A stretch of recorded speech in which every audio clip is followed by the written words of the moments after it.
IT person. If you want Wi-Fi, Rajiv, if you.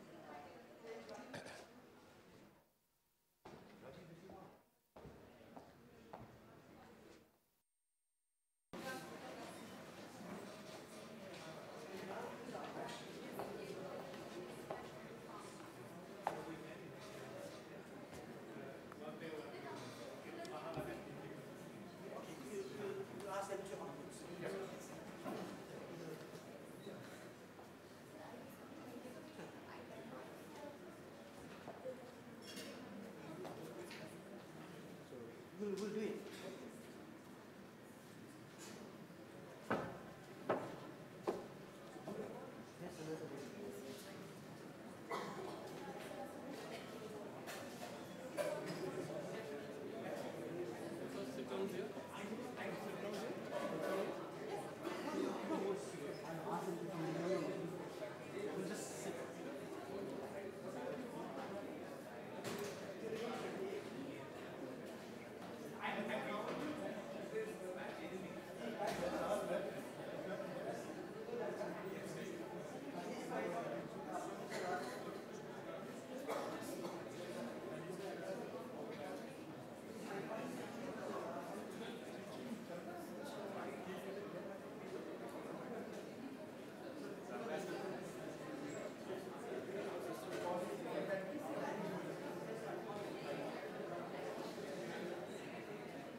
Yes, no. ये वाला first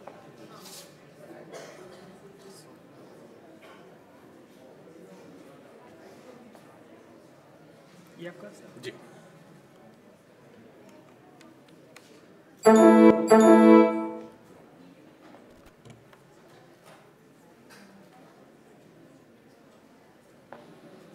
कौन सा ये प्रेजेंटेशन एक ही प्रेजेंटेशन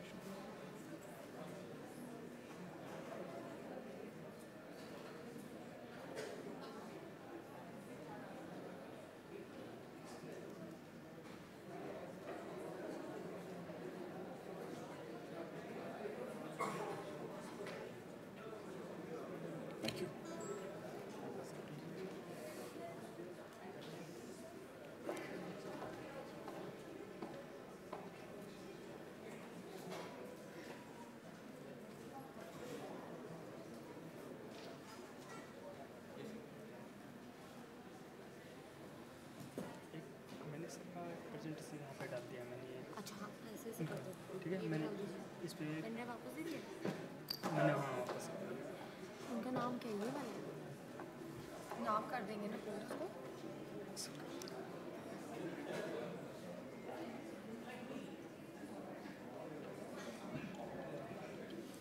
नाम क्या है सर का नाम क्या है सर का नाम जॉइंट सेक्रेटरी जॉइंट आप ये प्रेजेंट ये रहने दीजिए कॉमा ब्रैकेट्स में joint secretary detail visit about the change of his question joint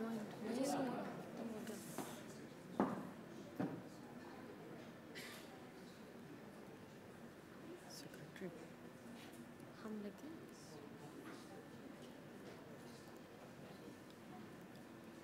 बस आप ये डाल दीजिए ये लगा के लिखिए राजीव भाटिया एम्बेसडर भाटिया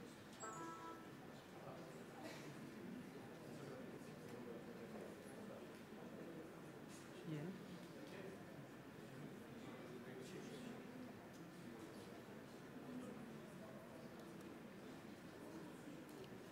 सेक्रेटरी का स्पेलिंग नाम लिख कर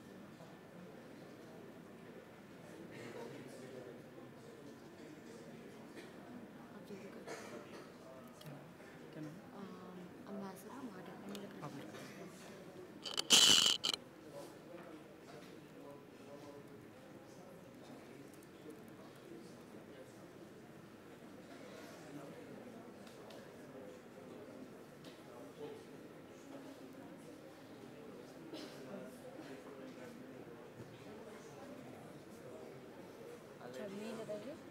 टेंशन मारो ये देख के आ रहा है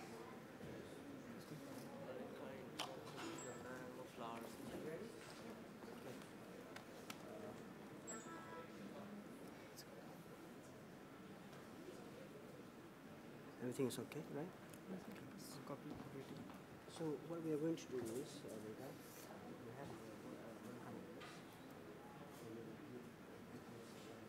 What do you say we have? There are bags, there are pens. Just ask the price. So you will come here to our time. Yeah, please tell me. Yeah. After we welcome at this, all the speakers will go down. Because the speaker, they will most likely see the presentation. Alright, so When we come for panel discussion, we come back here. Right? Is that okay? Okay, so we do that. ये sir का नाम क्या है? Tension मारो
hello भैया चल रहा है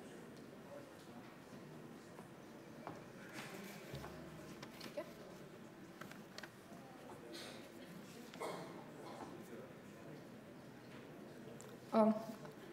Good afternoon, everybody. On behalf of the Center for Southeast Asian Studies at Jindal School of International Affairs, I would like to extend a warm welcome to our esteemed panelists, faculty members, and audience.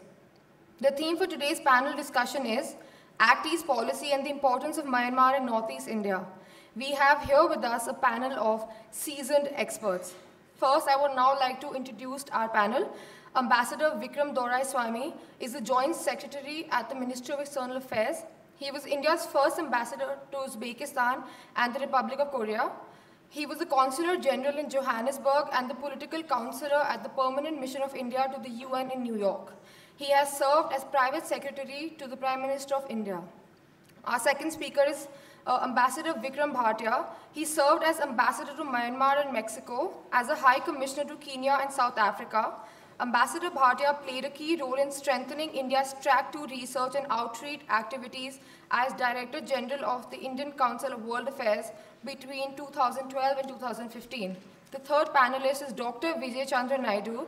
He is a research fellow at the Institute of Southeast Asian Studies in Singapore, a visiting fellow at the East-West Center in Honolulu, a visiting fellow at the Japan Institute of International Affairs in Tokyo. Currently, Dr. Naidu is a professor at the Center for Indo-Pacific Studies, School of International Studies at Jawaharlal Nehru University. The fourth panel member is Dr. Temjun Rao Au. He is a research fellow at the Indian Council of World Affairs, focusing on the region of Southeast Asia. He hails from the northeastern state of Nagaland and specializes in India's relationship with ASEAN states.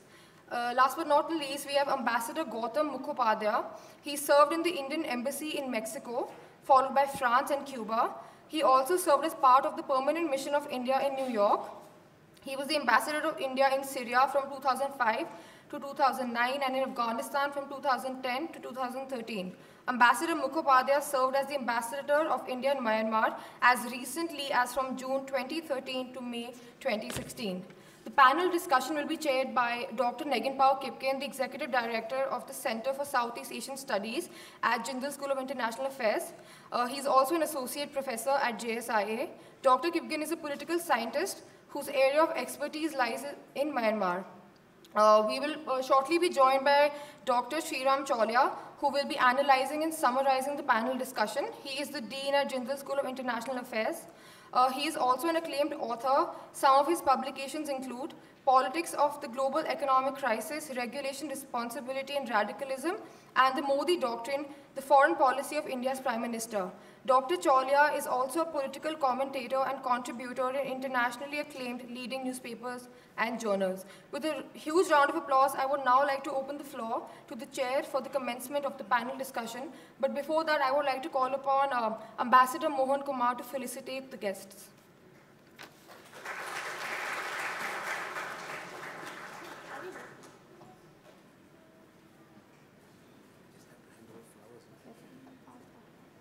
Everything, sir.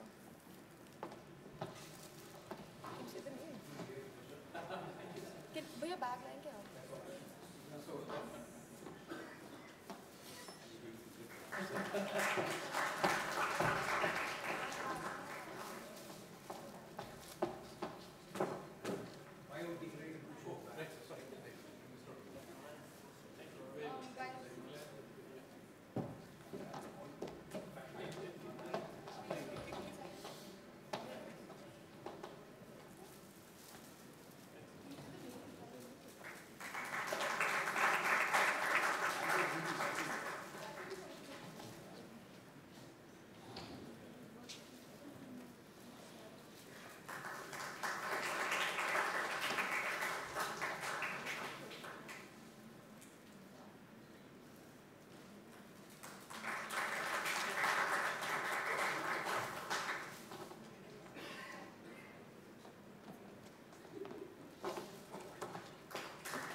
I would like to thank Ambassador Mohan Kumar, and now I open the floor to the chair, Professor Kipgen. Thank you for being such a patient audience.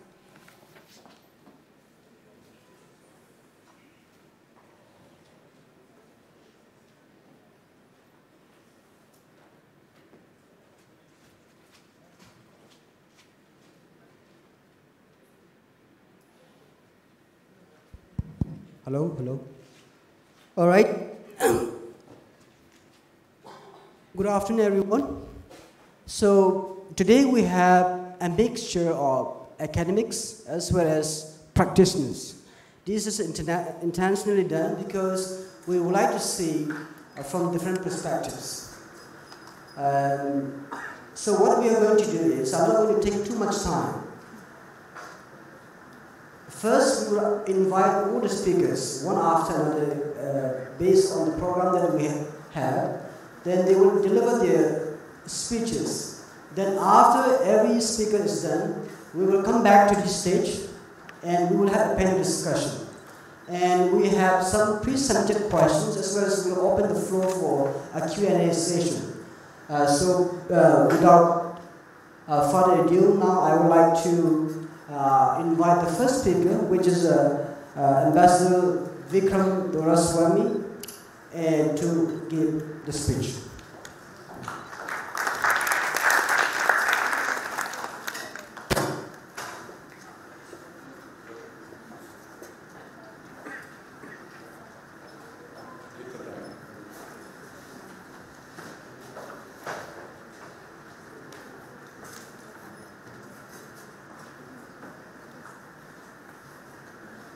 As they say, you know, if you can't think while sitting down, it gives you a very good idea of where your brains are.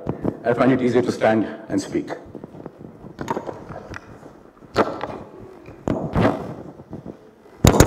Wow, sorry.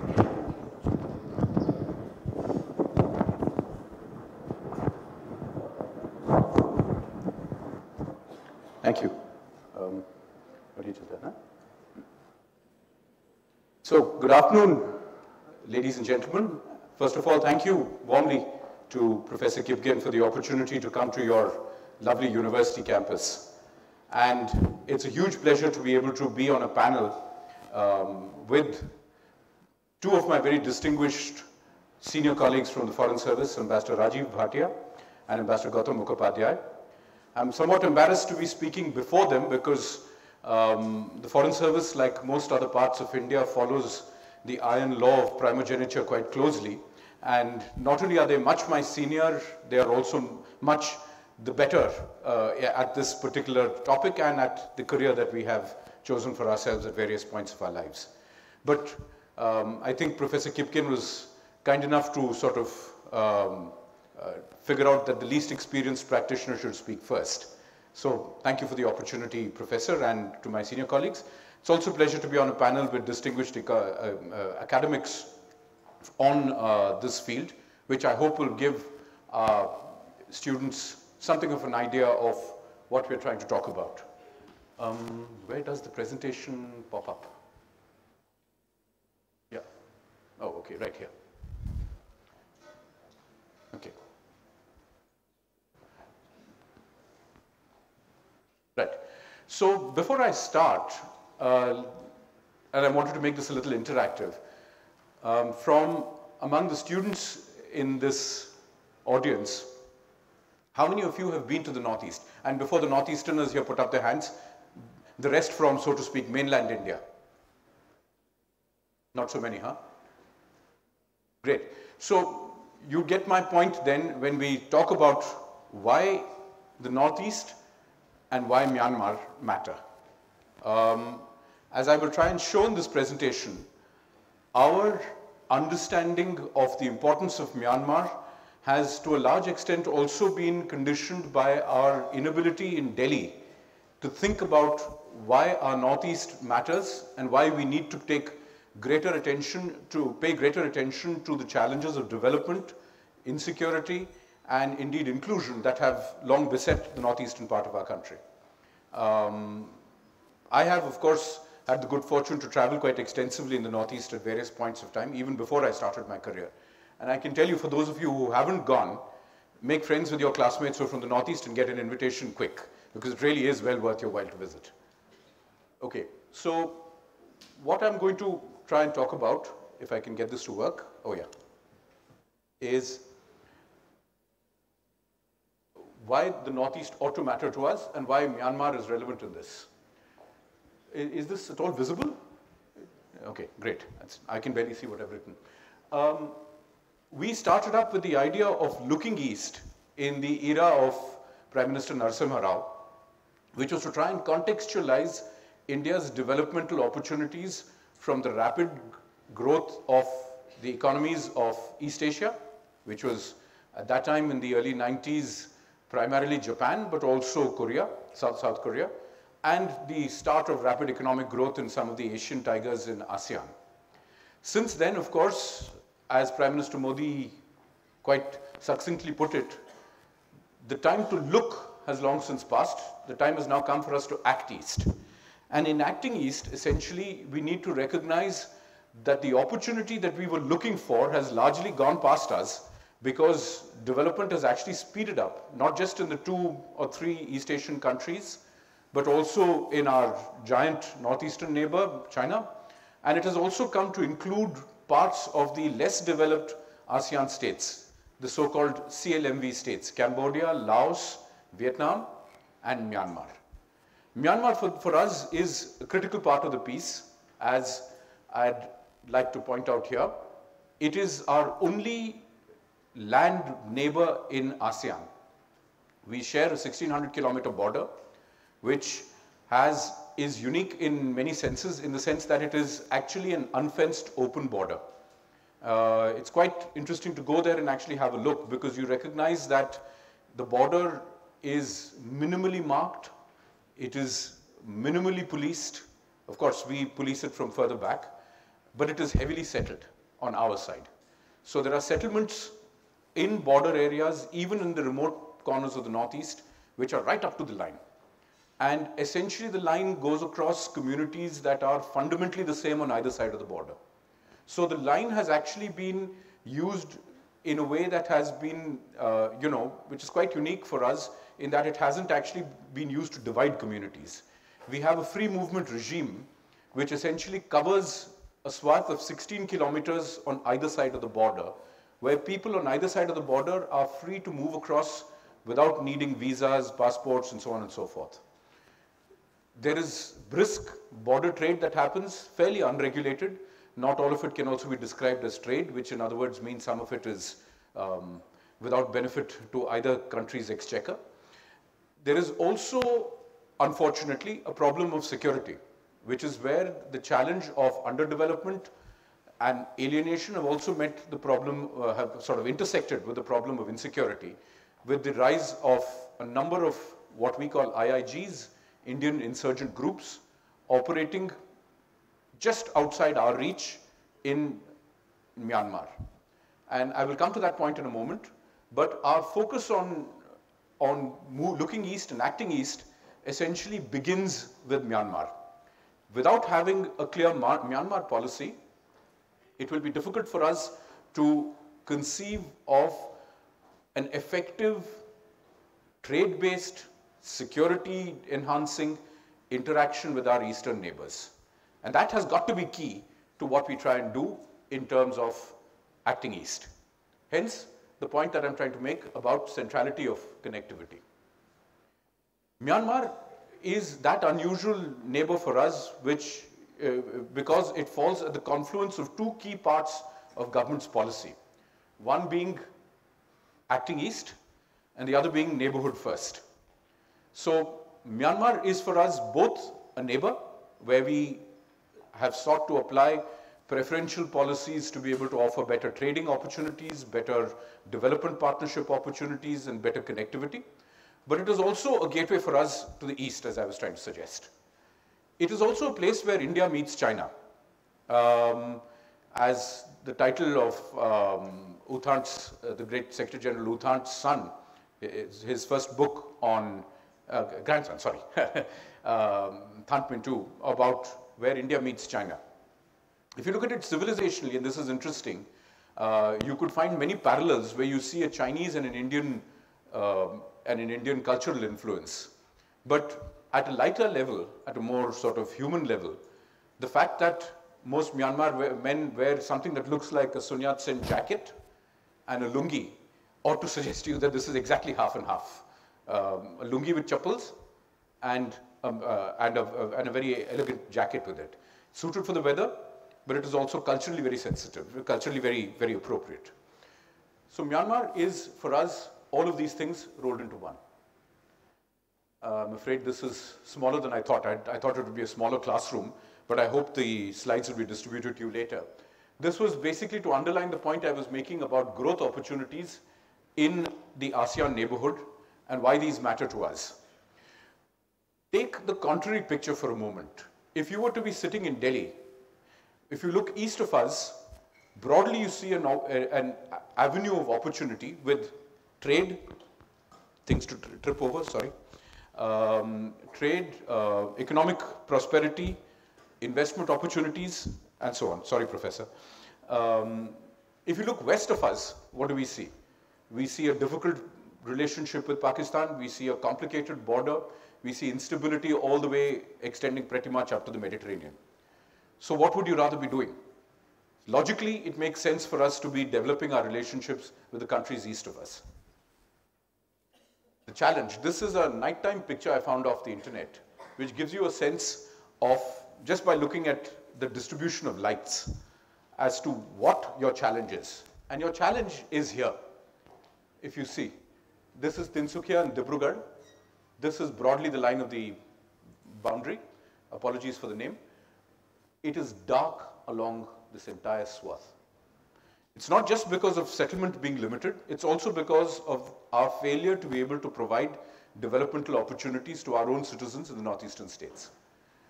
And that is the reason why you have a problem. On the Myanmar side too, those are some of the poorest and least developed provinces, Sagaing Division, Chin State, and further down Rakhine. Each of these areas contributes, each of these sort of unlit areas contributes to a problem for both countries. It contributes to an unsettled region, which means it makes it more difficult to be able to guarantee security. It contributes to underdevelopment, and it contributes to essentially a large challenge of connectivity on either side. Look instead on the other side. Look at the way development has come all the way up on the Chinese border with Myanmar, right up to the boundaries. That is the difference that we have to talk about. Security. I think none of this is new. You can get much of this in whatever you read. But there are two main arms of security challenges that we need to consider. The first is the challenge of Indian insurgent groups. And there is an alphabet soup of agencies that are out there that we need to consider. We have a ceasefire currently in place in Nagaland, which essentially brings, hopefully, to a close one of the oldest running insurgencies in India, in independent India. But we still have the NSCN Kaplan faction that is outside it. There are developments that are happening there which you may have read about in the newspapers, but this is still an unpredictable future. We hope that it will lead to settlement of a long-standing insurgency problem, because what friends in Delhi need to recognize, Delhi and the northern part of India recognize, is that the insurgencies in northeastern India have been every bit as lethal, if not more, than anything that we have had elsewhere in India. It just doesn't percolate the consciousness in Delhi so much, and which is a huge pity. Then we have what are called the VBIGs, Valley-Based Insurgency Groups, which operate essentially from the, which have arisen from the Imphal Valley, but operate outside again in the northeast, in Sagaing Division in Myanmar and beyond. You have the Assam insurgencies, and you even have a range of other operations coming out of Mizoram, coming out of originally even Tripura and Meghalaya also way back. So part of it has to be a political solution, part of it has to be a military and security solution, but part of it has to be a development solution. And the development solution has to be connected with what we do with Myanmar. Because the flip side of it is also this: drugs, weapon smuggling, and the smuggling includes all sorts of things. When I last went to Nagaland, friends in Nagaland were telling me about how even fuel is smuggled, and smuggled in little jerry cans full, because the arbitrage of cost between what you can get, what the price that you pay for fuel in Myanmar, where they don't even really have refining capacity, and what it costs legally in Nagaland or Manipur, is so much that it still makes sense to smuggle it across in jerry cans and bring it on headloads or on two-wheelers. That kind of a thing is hugely damaging to the economy, and of course it's hugely damaging to the fabric of society. There is a serious problem with drug abuse in the entire Northeast, but also all the way up into the rest of what is often called mainland India, which is coming from the challenge of underdevelopment in this region. Sorry, another very small table which I will quickly go past. Bilateral trade, essentially we started from a very low base, so the growth looks good, but this is still pretty small compared to what we can actually do. To put it in perspective, our trade with Bangladesh is the largest in our neighborhood, and it is close on to the 10 billion mark, 8.5 billion or so. In Myanmar, our trade is barely beyond $1 billion. And there is space for a lot more to happen in the India-Myanmar trade space. Legal border trade is only 52 million, which means, again, where we really need trade to happen, it isn't happening. Now, the bit of my presentation which I think is most critical, what we are trying to do essentially in the government with our Myanmar partners is to reverse some of this dynamic. I wanted to quickly highlight some of the problems to you. What we're trying to do is this. It's a huge complication because it is hugely difficult. You need, and so I have some photographs also for you. The terrain is extremely hostile. For those of you who travel to the Northeast, you know what I mean. To go from Dimapur to Kohima after the rain and the landslide season can take you anywhere between 4 and 7 hours. And the distance is only 70 kilometers. To go from Imphal to the border in Moreh, the Myanmar border in Moreh, will also take you approximately 3.5 hours. And again, the distance is south of 100 kilometers. This kind of a thing is what we're trying to combat. So there's a range of projects that we're dealing with. This includes the Trilateral Highway, which is to connect India through Myanmar to Thailand. The Caledon Multimodal Transport Project, which essentially involves a port, a river water transit program, and a road bringing goods all the way from Sitwe Port on Rakhine right up into southeastern Mizoram. There is the Tidim Road, which would widen out Mizoram's options of connecting into Myanmar. And there is an effort now to create new and better border crossing facilities, including ICPs, integrated checkposts, which will cover both passenger traffic and goods traffic. Beyond this, we hope to expand to regional air connectivity, develop border hearts for local trade, start a bus service from Imphal to Mandalay, sign a motor vehicles agreement through which we can actually move goods much faster rather than transshipping them at each other's borders with Myanmar, and stepping up to electricity and oil and petrochemicals partnerships with Myanmar. Let me start with the Caledon Project, because this one has actually been going on since Ambassador Bhatia first conceptualized some of this when he was ambassador in Myanmar. The Caledon Project is intended essentially to be a game changer for our geography. Now, if you look at our geography again, remember what is our biggest problem in connection with the Northeast? It is access beyond the Siliguri corridor. The Siliguri corridor, any of you have been to Bagdogra or to New Jalpaiguri, Siliguri? Yes? Many of you have, great. So you know the distance between the Sikkim border and the Bangladesh border is really, really narrow. So there is a limit to how much connectivity you can push through that tiny corridor. In the past, when our relationship with Bangladesh wasn't as good as it is today, there was also no real opportunity to use Bangladesh's waterways, roadways, and railways as a means of moving goods to the Northeast. So the Northeast essentially is entirely landlocked because of this, even though the oceans are actually quite close, both through Myanmar and through Bangladesh. And our effort to connect up, to use Myanmar and now increasingly Bangladesh, is essentially to give the Northeast an economic line to development using these opportunities. So, and I'm sure Ambassador Bhatia will have more to say about it since he has personal experience of this, but the Sitwe port development essentially gave us an opportunity to create a port in Western Myanmar, in Rakhine province, which essentially means our goods can move easily from Visakhapatnam and Kolkata to Sitwe and come up. I will show you now why that matters. This, oh, it seems to be getting cut here, but the road distance from Kolkata to Zorinpui, which is the southernmost tip of Mizoram, is in excess of, what do I put? I can't read it myself, but if you can read it, good for you, 1,600 kilometers. Because it means going all the way around to North Bengal, through Assam, and all the way back down again. What we will, however, be doing is essentially cutting this short this way. So visually, you can see what I'm trying to say here. Anything from Kolkata will be able to come straight down, use the sea route, and reach Sitwe, and then go straight up into Mizoram from here. The border is right up there.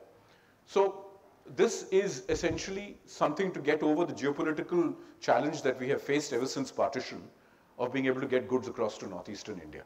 The distances, Kolkata to Sitwe, 539 kilometers, a third of the distance that the current trucking route involves. Sitwe to Paletwa, which is where the waterway runs. We are building a waterway from Sitwe port on the Caledon River up to Paletwa, which will essentially be 160 kilometers, and two stretches of roads coming to about 90 kilometers, which will essentially, 120 kilometers, sorry, which will essentially connect us all the way up to the Mizoram border. This is what we've succeeded in doing. The port is ready. We're hoping to be able to hand over to a port operator in the next few months. The river portion is ready, but the challenge is finishing the roads. And because it is in a comparatively underdeveloped area of Myanmar, we are still in the process of completing the construction of the road. So 2 segments of the road are under construction. The forests have been cleared, the land has been acquired, and we are in the process of wrestling with various contractors to ensure that this moves forward quickly.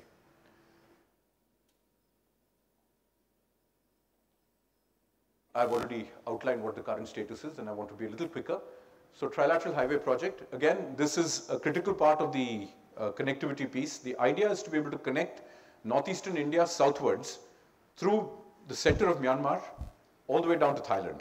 And then from there into the Asian highways, which will connect both north-south into southern Thailand, but also east-west towards Vietnam. This will open up the northeast to actually acting east. This essentially involves a series of challenges because we have World War II era construction bridges. You have to go there to see them. These are these things called Bailey bridges, which are made of steel and they sort of span across a river. And essentially what they do is limit the amount of goods you can take across or the weight of the vehicles that you can take across. It's quite an adventure to go across one of those. Then we have to build roads across mountainous territory, which essentially are heavily forested also. So you have to clear forests and you have to try and build roads through that. This will give you a sense. The original routing is this way. The revised routing is currently down this line, which essentially will connect up from More in the Manipur border down to Mandalay, which is up here, all the way up to, all the way down to past Naypyidaw and to Yangon, and then onwards into Thailand.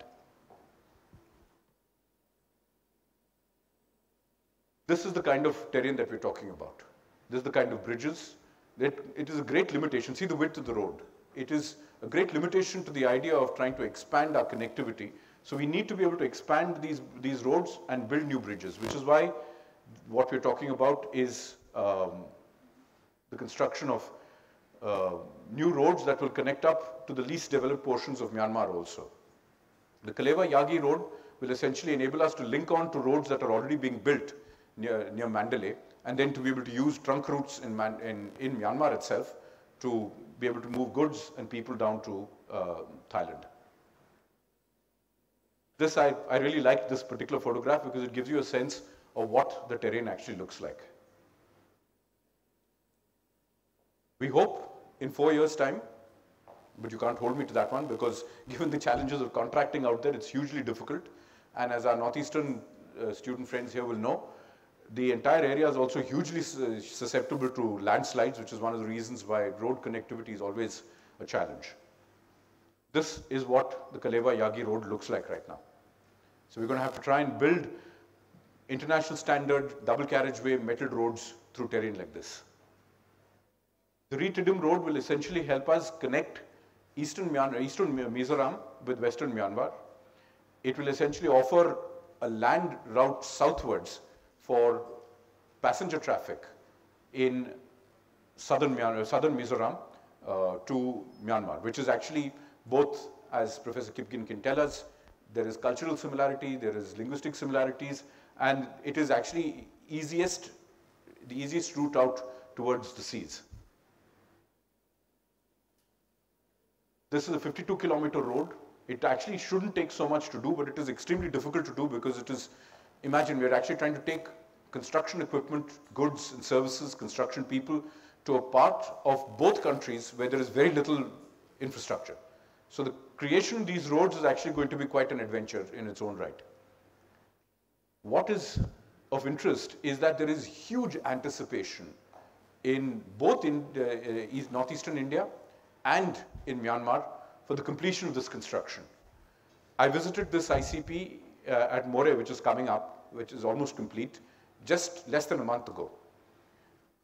8th of August, this was the scene in Rizokatar, in Mizoram, southern Mizoram, on the soft opening of the land border for crossing using the land border agreement.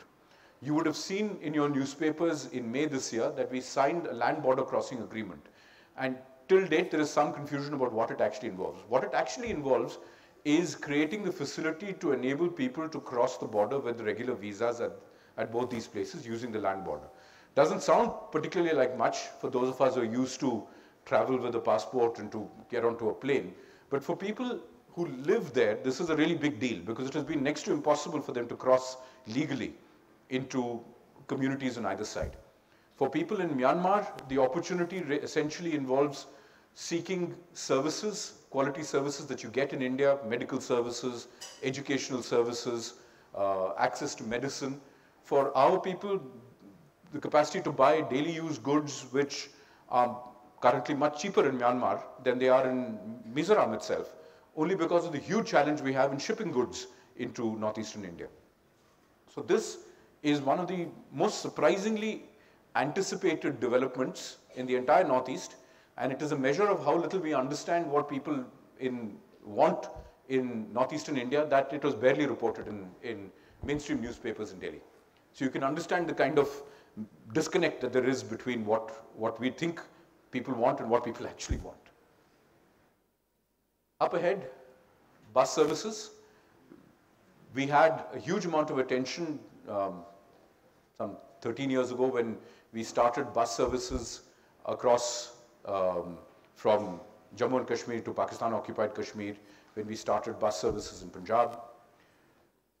This one is every bit as significant. We're going to start a bus service from Imphal to Mandalay, which is a much harder slog to get there, as I'm saying, given the quality of the roads, but it is every bit as popular. A lot of businessmen in the Northeast have actually already been to Mandalay with great difficulty involving taking multiple flights. This would be a huge saver of money and energy in being able to encourage small local business, the movement of people. Indeed, the encouragement of a strong service economy in the Northeast, which is in developmental terms actually better off than what's across the border in Myanmar. So bus service, critical, up ahead. A motor vehicles agreement. This is not just one of those things that you get to read that the government has signed, just another agreement. This again will create the capacity for Indians and Myanmaris to be able to go across to each other's territory much more easily. Right now you can't. You need a special facilitation to be able to take even the India-ASEAN car rally across. A bus service, a motor vehicles agreement will enable us to move goods, to move people, and to create much greater flows of passengers between either side. This is already happening between Myanmar and Laos and between Myanmar and China.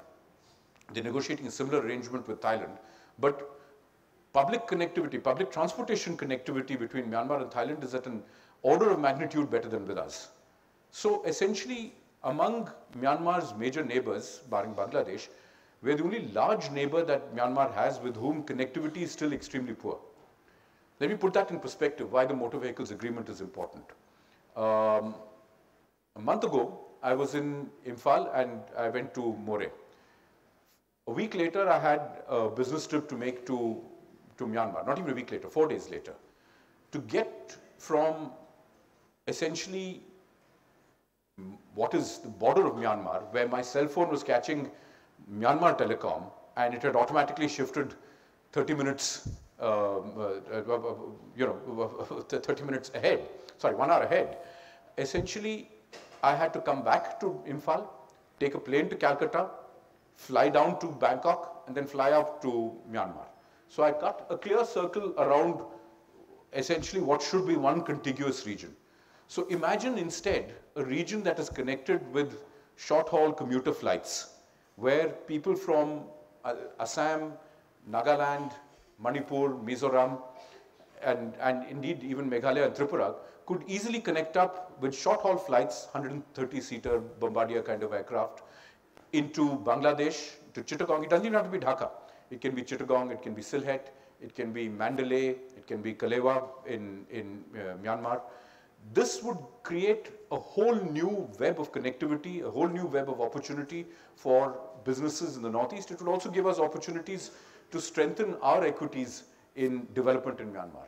Hence the point about motor vehicles agreement and regional air connectivity. Energy cooperation. Myanmar is essentially in serious need of enhancing capacity to generate power, electric power, to be able to distribute electric power as its economy continues to grow, and to be able to utilize its fairly considerable hydrocarbon reserves. Now, to be able to do that, it needs to either invest money that it doesn't have, or to be able to acquire money through investors. We have a huge opportunity today, as the rest of the presentations will outline. What we have is an opportunity to be able to wheel power across from surplus power that we generate in India.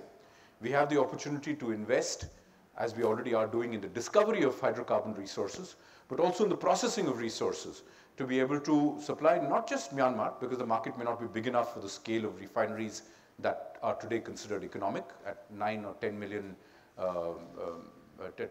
MMTPA, million metric tons per annum, yes, MMTPA. We could actually be able to export to the rest of the world, but also be able to supply at cheaper prices to our northeastern states. This would also change the regional and intra-regional dynamic of development within India. So from all of these perspectives, from the perspective of security, from the perspective of development, and from the perspective of our own enlightened national interest, it makes every bit of sense for us to be hugely invested in what happens in Myanmar, and more importantly, how we actually access Myanmar, which is through the Northeast. If you think this is a bright quote, thank you very much. That's mine.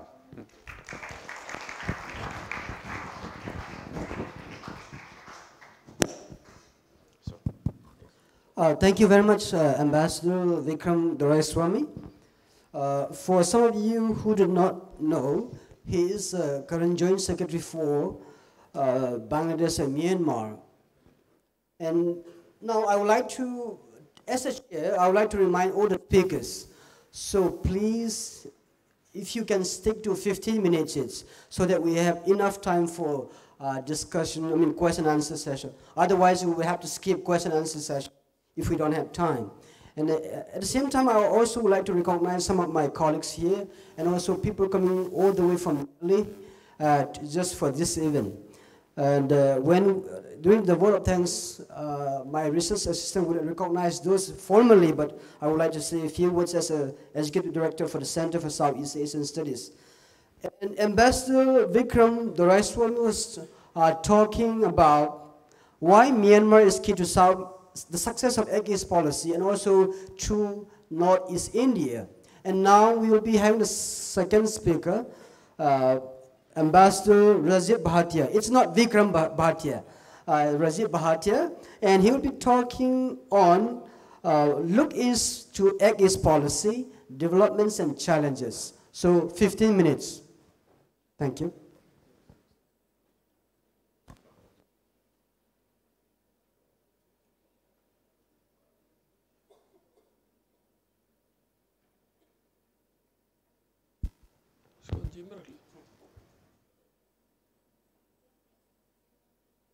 I hope you'll not count that 5 seconds that I've taken to. But I want to assure you I'll take only 15 minutes, and there's nothing to worry on that account. I think we are used to speaking for 7 or 8 minutes, so 15 minutes is a luxury.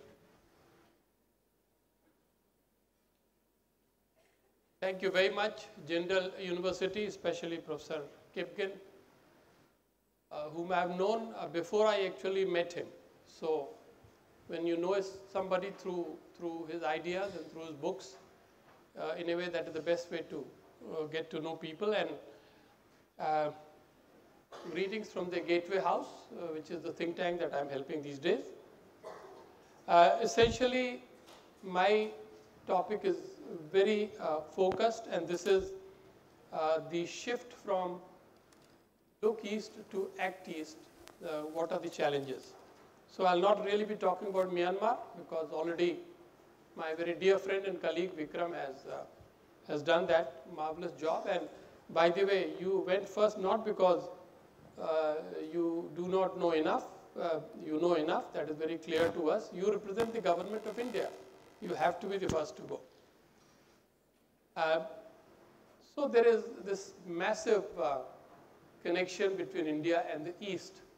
East being the entire region east of India, running from Myanmar all the way to Japan. And these are some of the famous footprints of history, whether it is Prambanan, Tanah in Bali, the temple in Kuala Lumpur, and Borobudur. I think these images must really be embedded in the minds of our youth to know that East is our natural habitat, not from today, but from a long, long time back. And the contemporary part gets showcased really by what the country is doing over a period of time. But once again, these two major summits that took place, one in 2012 and the other in 2018, the first one showing the pinnacle of the Look East policy, and the second one showing the pinnacle so far of Act East policy. So all those of you who are studying the subject, one quick tip: read the two declarations of these conferences to understand how the policy has evolved in a period of 6 years. Right at the beginning, 2 questions. Where do we place Myanmar? Is it in South Asia or Southeast Asia, or is it a bridge between the two? There's a whole matter of debate, and there's a history attached to it. Undoubtedly now, politically and geopolitically, we put Myanmar in Southeast Asia, but we see it also as a bridge between South Asia and Southeast Asia. And the other very crucial question right at the beginning is Bangladesh covered by our Act East policy or not? I'm raising this, and probably I'll find an answer in the end. I think the Prime Minister already has given that answer, and Bangladesh is beginning to believe it. Moving through a very quick historical thing. This is the popular perception, which is a misperception. Somehow there is this basic period that 200 years of British Raj compelled us always to look to the West. So really somehow a man called Narasimha Rao, the Prime Minister in the early 90s, arrived and he discovered the East for us. This is doubly wrong, because before the British came, we knew the East very well. And after they left, starting from Jawaharlal Nehru onwards, long before Narasimha Rao happened, India knew East as well. Yet, the importance of what Mr. Narasimha Rao did through his Look East policy also remains very, very significant. So, we have to take a long historical view, especially all of you who are students and who are not journalists, for whom yesterday's headlines is not the way to really study the subject. I would like also to draw your attention to a wonderful paper Professor S.D. Muni wrote for a think tank called CSEAS, located in Singapore, where he talked of 4 waves of India's outreach to the East. He talked about pre-colonial, colonial, Cold War, and the post-Cold War. 4 phases. It's a very worthwhile paper to read. I've tried to further expand that to say that there are 6 phases of India's engagement with the East, and this runs first of all from ancient to the medieval period, then the colonial phase, undoubtedly with its own special characteristics. Nehru era, in this day and age when Nehru probably does not get enough of credit what he did for this country, I think we need to remember that it was Jawaharlal Nehru, along with the help of people like Mahatma Gandhi, Rabindranath Tagore, Subhash Chandra Bose, who taught our generation to respect and understand the East. All these people went out and they wrote and they introduced our generation to the East, and therefore that really cannot be forgotten. But even after Nehru, we have to try to recall that that was a period when in many ways India's stock was down. It was post-65, post-62.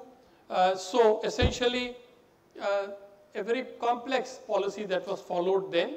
And thereafter the last 2 phases, Look East policy of Mr. Narasimha Rao and subsequent governments which came in, and undoubtedly the most historic thing that happened in Mr. Modi's time, which was the Act East policy that was started. Now, the question that is often asked is what were the drivers of LEP? I think the previous speaker has talked about it. Very quickly, there was the economic thing, liberalization in India. You needed capital and technology and the markets in the East, particularly of ASEAN, so you went there. Insurgency, he has spoken about it. The strategic need, I think he would not or could not speak, but I can. I'm a freer man. So the strategic factor was very important. The need for India to continue trying to wean Myanmar away from China. That is where Look East policy had come in. ASEAN's needs, ASEAN does always need both India and China for some kind of their own balancing. So that was also a motivating factor. And then we can talk about the evolution of LEP. Moving very quickly from there to You know, I just want to take you quickly to around 2011-12 when there was a certain ennui or tiredness that was coming up with LEP, and that is where the shift took place to the thinking that we will have to have a new phase or new course of policy. So in a way, most of this has been covered by Vikram, and I can jump over this to essentially ask that are there fundamental differences between the Look East and Act East? This is a popular question. I heard a minister say recently that it is a huge leap from one policy to the other policy. That it is not just a progression, but it is a huge leap. I think scholars disagree on that. I think we can probably say that the policy is the same, but there are fundamental differences. There is the difference of the area coverage. There is greater stress on the strategic rather than just economic thing. And also there is undoubtedly a very special focus in Act East policy on action and on implementation part. So we have to keep that, in mind. Now here I will take a couple of minutes. The current challenges of Act East policy, and these are 4 or 5 challenges that I have listed here. First is that East Asia or the Indo-Pacific region, the larger region, it is in a flux. There is the new form of US-China rivalry that is taking place. There is also very much the involvement of countries like Japan and India. And because this rivalry is still taking shape, clearly our Act East policy will have to retain its strategic resilience. We cannot say that it is frozen in time or it is frozen in orientation. The way things will change, we will have to reorient our policy. And this is why you see sometimes we talk about inclusivity, sometimes we talk of Quad, the quadrilateral relationship, which is exclusive of certain countries. And then once again, when India-China equation improves, we go back to the inclusivity from Quad. I would essentially say that, talking of macro view, that political pillar of Act East policy is doing quite well. It's remarkable that our 3 top leaders, President, Vice President and PM, has gone to every single ASEAN country and almost every single major country in Indo-Pacific. In fact, Prime Minister himself has been to 9 of 10 countries. But on the economic side, we have to say that the pillar is still not all that great, and connectivity, we have achieved a lot, but I think we need to achieve a great deal more. And with regard to the social, cultural sectors of cooperation, there also it is a work in progress. So now finally, we say that policy has performed reasonably well, but I would not argue that it has reached an optimal stage, and therefore obviously there is a collective effort to try to achieve more. It's important, secondly, to remember that ASEAN perceptions indicate that everything that is not optimal is because of India. And this is a completely wrong perception, but even here in India, the misinformed people keep taking a lot of blame on ourselves. I think this creates a big problem for the government. I think it's very important for our scholars, especially young scholars, to recognize, try to study what exactly ASEAN is saying and doing and whether they are justified in doing so. ASEAN is our friend, but it does not mean that we have to take wrong facts from them. So we have to do more, but I point out that ASEAN also has to do more in order to make sure that this partnership shapes up better. Undoubtedly, in this, Northeast has to be involved in a much bigger way. It is happening, but much more needs to be done. This is my favorite point. It is not just Northeast that needs to be involved in these efforts to build a relationship with the region. we need to involve the rest of eastern India as well. We cannot exclude West Bengal, Odisha, Andhra Pradesh and say no, only northeast. Northeast very important, but it is eastern India which in the Kalinga times used to be connected, used to be the pioneer for India-East relationship. I think that role is being revived, and it is in this context the sub-regional organization BIMSTEC has a special role, but that is a separate subject altogether that we can. And this is my favorite suggestion where I always try to focus on India and ASEAN or Eastern relationship will only succeed when it is not just a relationship among governments or even business communities.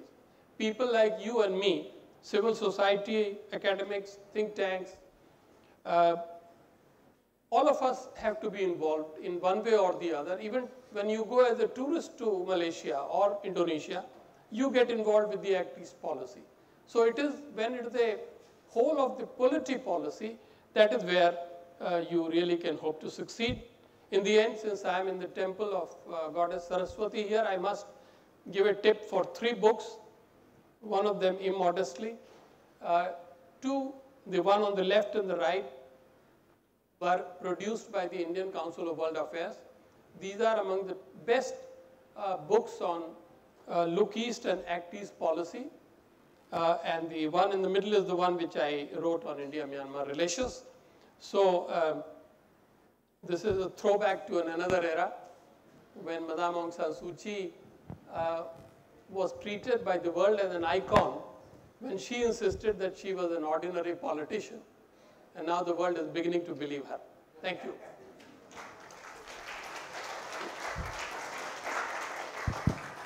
Thank you very much, Ambassador Reza Barati. He in fact kept his words and he finished his presentation in 15 minutes.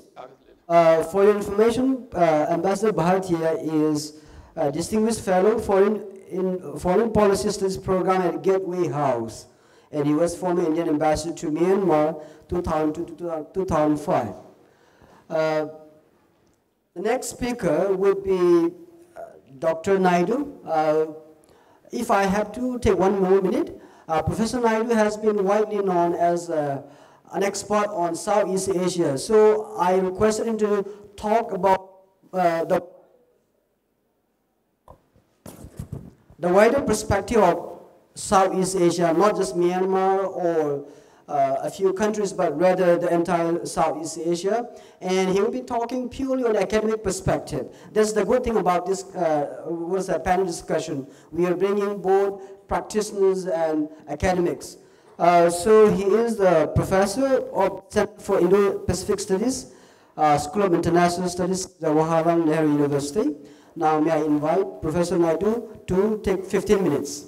Thank you.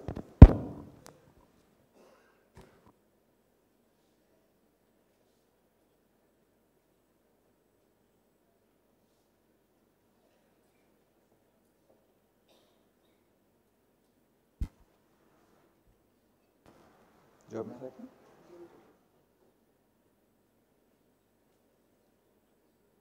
Okay, take it.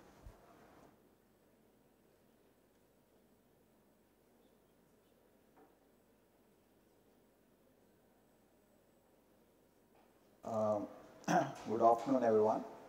At the outset, I would like to express my sincere thanks to Professor Kipgen for inviting me, for this panel discussion.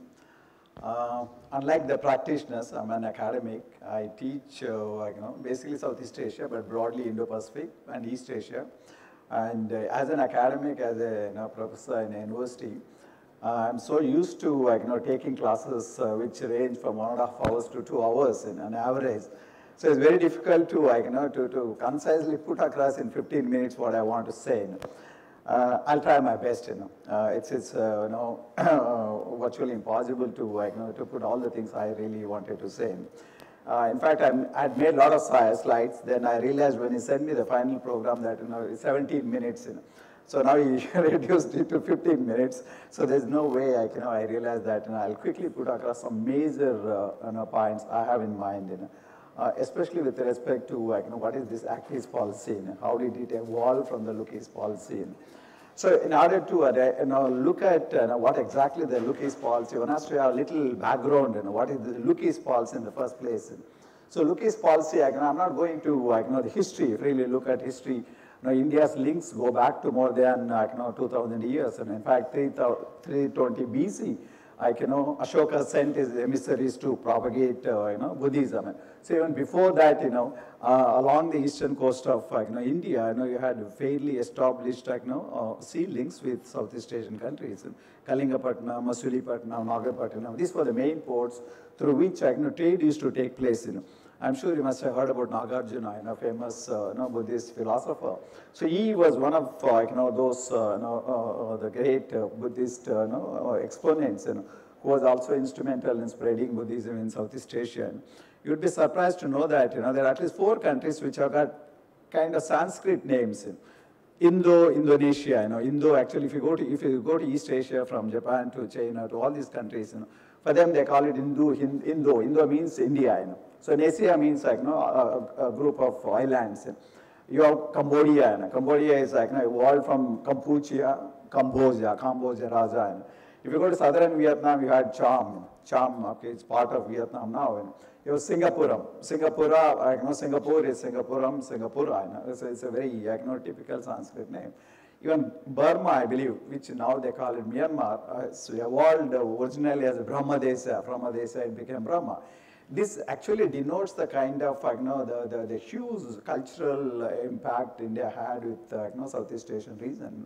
In fact, if you really go, actually it goes far beyond, all the way up to Japan, even China. I've seen with my own eyes. You have Ganesha temples in Tokyo, you have Shiva temples, you have Saraswati temples, you have Lakshmi temple in Tokyo, in Kyoto. Kyoto, of course, plenty of them, Nara, Kyoto, all those places. So you see similarly, almost in every part of East Asia, you can see the Indian influence.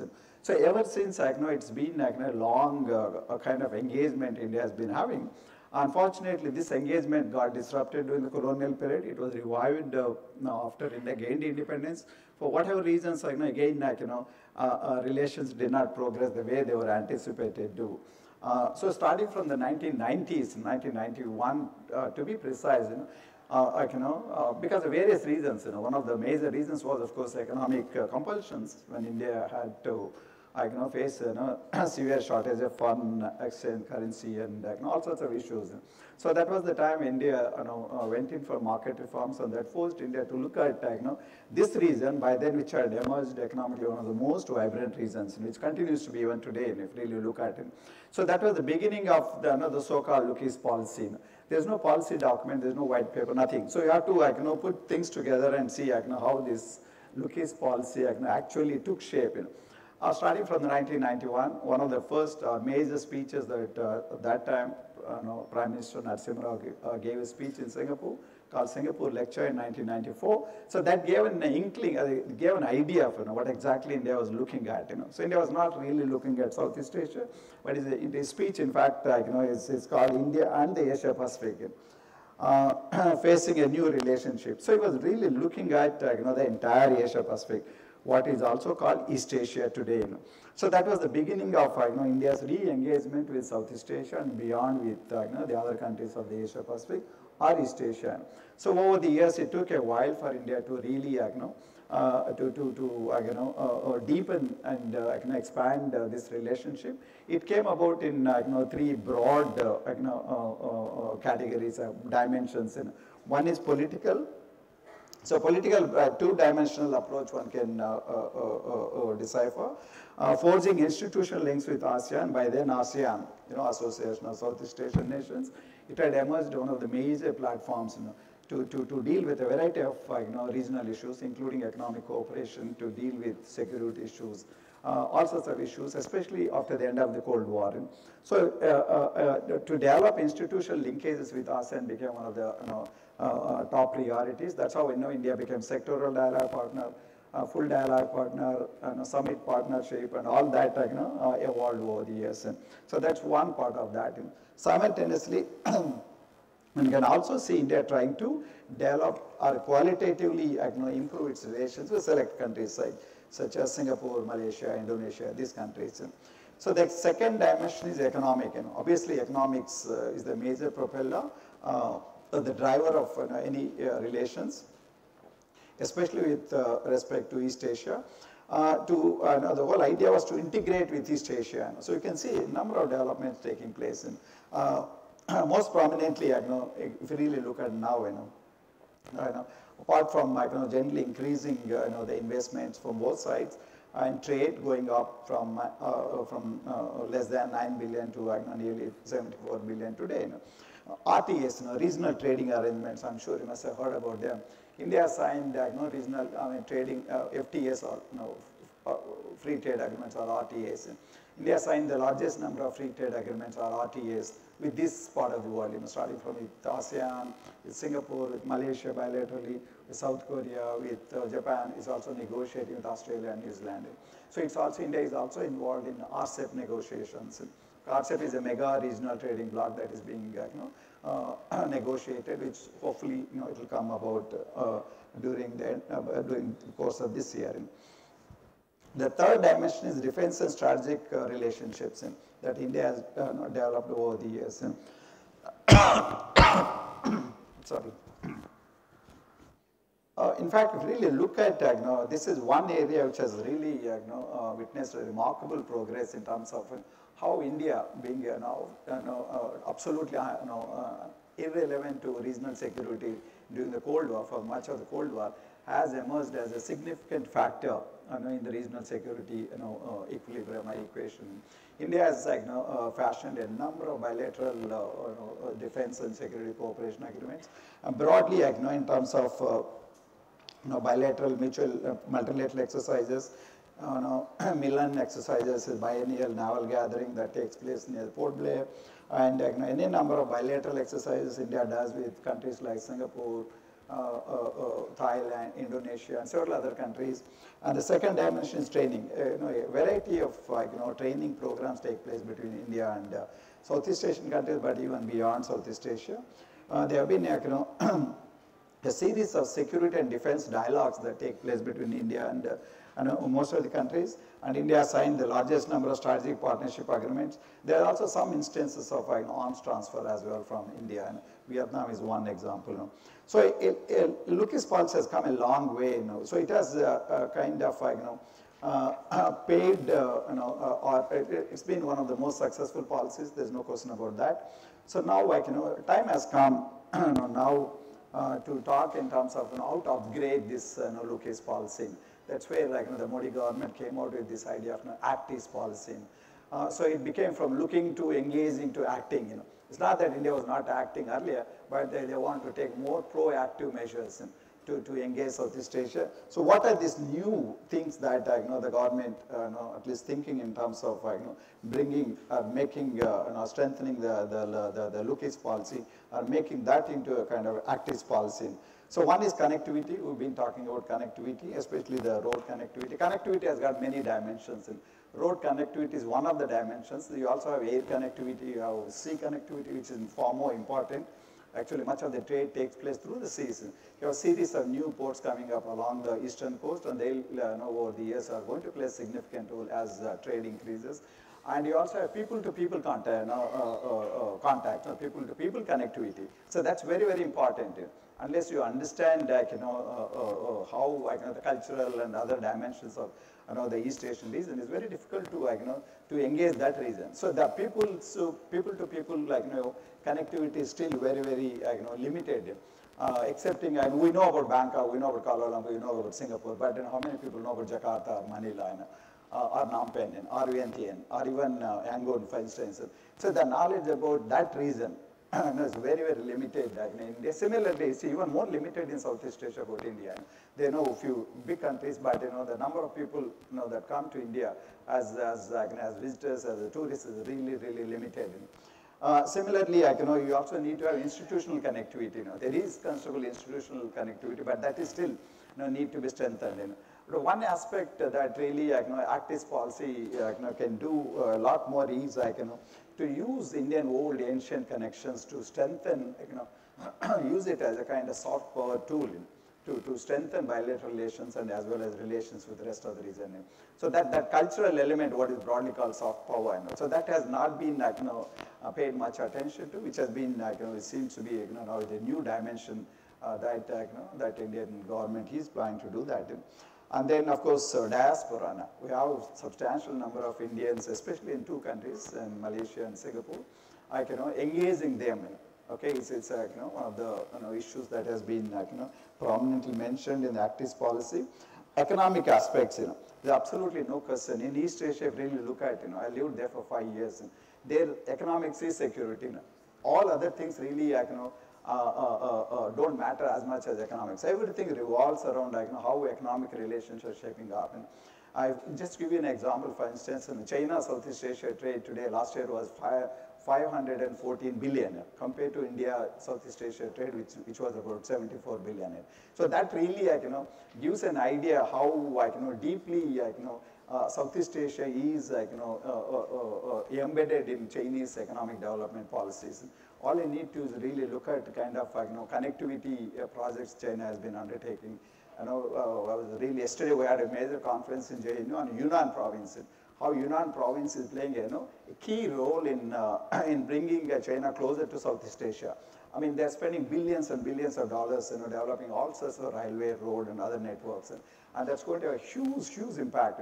And they're talking in terms of bilateral trade worth about 1 trillion in about 4 or 5 years, which is going to happen in the way things are happening between China and Southeast Asia. Just to give you an example of how important the economic relations are. So that's where I think India needs to do a lot more, both in terms of engaging itself more robustly in the regional economic dynamics, greater participation and in the RCEP and other FTAs, but also attracting more investments and also looking for investment opportunities for Indian investors in India.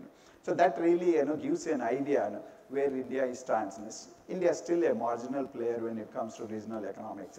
So that's where I think there is a lot of work needs to be done to improve the situation. Similarly, defense diplomacy. This I said is one of the most successful policies, but there's a lot more that can be done. Despite all the economic dynamism sweeping East Asia, but there are also serious security concerns. Whether it's East China Sea, South China Sea, rise of new power center, China's role, and all sorts of issues, uncertainty about US commitment and role in East Asia, whole range of security, geopolitical issues that are really dogging the region. So India has got a huge opportunity to play a bigger role. In fact, ASEAN countries have been goading India. We want you to play a bigger role. So they look at India as a countervailing power to China, so that some semblance of regional balance of power can be maintained that would contribute to regional peace and stability. So this is one area I'm sure Indian government is going to pay a lot more attention to in the coming years under the Act East policy.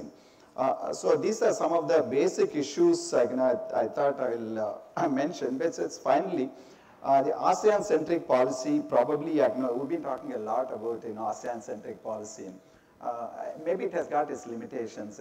India should really look at engaging itself far more purposefully with the rest of East Asia. Especially it's absolutely essential for India to engage China far more robustly. China is a major factor in that part of the world. China has got huge amounts of money to invest, and it is mastering some of the most advanced technologies. We need to find ways to engage, not compromising our security interests. There is economically, there's huge scope for India to engage China. Similarly, Japan. So although relations are extremely good, but if you really look at India-Japan economic relations, Japanese investments are less than 1% of the total investments. Japan-India's trade is less than 1% of Japan's total trade. That gives an indication that despite all the fantastic political and security cooperation, defense cooperation between India and Japan, annual summit meetings, and there are 16 mechanisms between India and Japan. But if it comes to economics, still we are nowhere near countries like even Vietnam. The trade between Vietnam and China is far greater, far larger than in India-China trade. So that's the new dynamics that is really one has to really keep in mind in order to understand it. There is, in fact, currently it's a great opportunity for India to, to take full advantage of, the economic dynamism on the one side and, the political fluidity on the other side to really push itself into East Asian region for more, intensely. This is a golden opportunity for India. India has no option; it has to look east. You really look at around the world, and this is the only region where you have massive markets emerging, huge amounts of new technologies emerging, and in every sense, East Asia is going to be the center of global economic activity. As a result, it's going to be the driver of global economy in the coming years. And so I would imagine Act's policy would pay a lot more attention to some of these aspects I mentioned. Thank you very much. I hope I've got to. Okay. Thank you very much, Professor Naidu, for sticking to time, 15 minutes. And now we have the fourth speaker, if Dr. Tenzin Meren, if I pronounce correctly. He's a research fellow on Southeast Asia at the Indian Council of World Affairs. So one of the reasons why we invited Dr. Ao is he is from Northeast India, he's from Nagaland. Instead of other people talking about Northeast perspective, we would like to see somebody from Northeast India talking about Northeast India perspective. So hopefully he will give us not just what we call the positive side of the policy, but what are the challenges? What are the people facing in Northeast India? We would like to hear from him. By the way, the event is live streaming as we speak, and we will be, there is also a video being recorded, and we'll be filing a comprehensive report after this event. So now, Dr. Ao, you have 15 minutes. Thank you.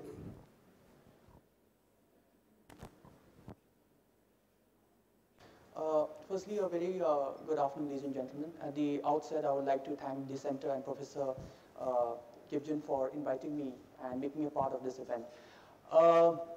As already brought out by our very distinguished speakers, the entire Act's policy, so this makes my job pretty much easy, and I will just skip through some of the points in order to avoid any kind of repetition. The importance of Northeast in India's Act's policy. As brought out by our previous speaker, the genesis of the Act's policy lies in India's Look East policy, which was first enunciated by our former and late Prime Minister P.V. Narasimha Rao when he was delivering a lecture in Singapore in September 1994. The title of the lecture was India and the Asia Pacific Forging New Relation. So the entire premise of the Look East policy was based on India re-engaging and building its relation with its Southeast Asian neighbors and beyond. And in this, it was also hoped that this would also rejuvenate and also push development and growth in the northeastern states of India. So as we can see from the map, the Northeast India lies between between China, Bhutan, Bangladesh, and Myanmar. And as we can see from the map, it shares more international boundary than national boundary. I think it has about 4,500 kilometers of international boundary.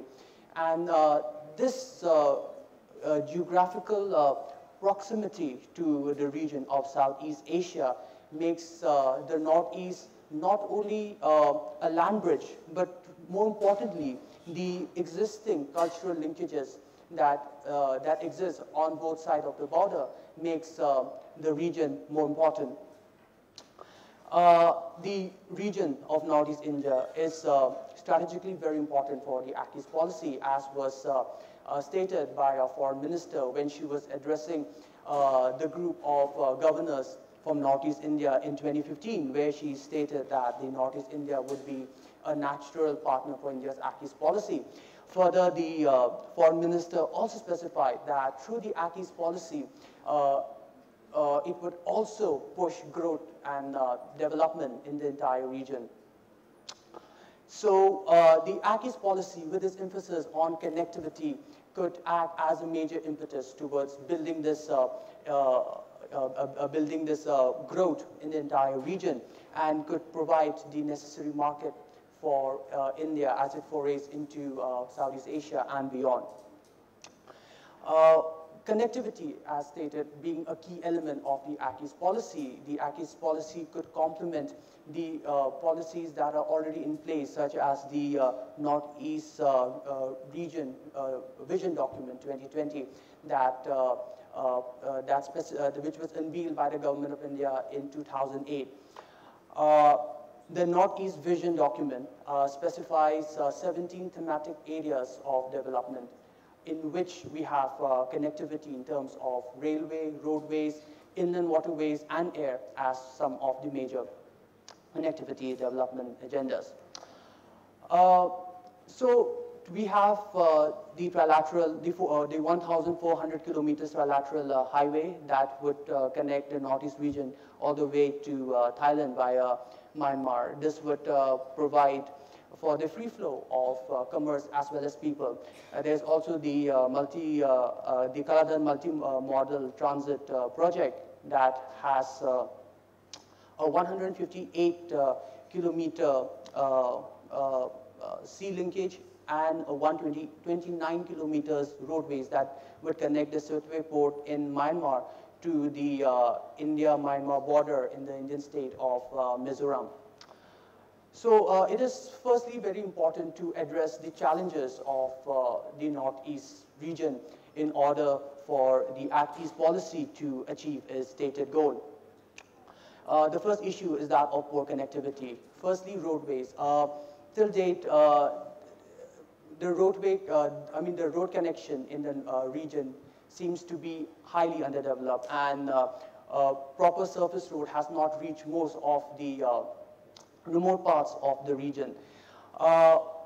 Apart from, if you look at the largest state in the Northeast, which is Arunachal Pradesh, having a surface area of about 80,000 kilometers, we find that it has about roughly 20 kilometers per 100 kilometers of road. The existing road that is there in the region is because of the work and the improvement done on the existing road that were laid during the British rule. And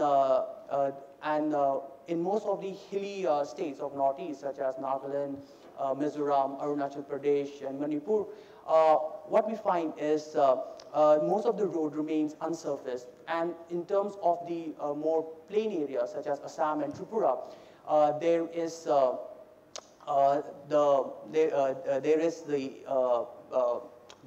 the road surfaces which has to face seasonal flood, as a consequence of which there's an entire cycle of restoration and repair that reduces the level of penetration.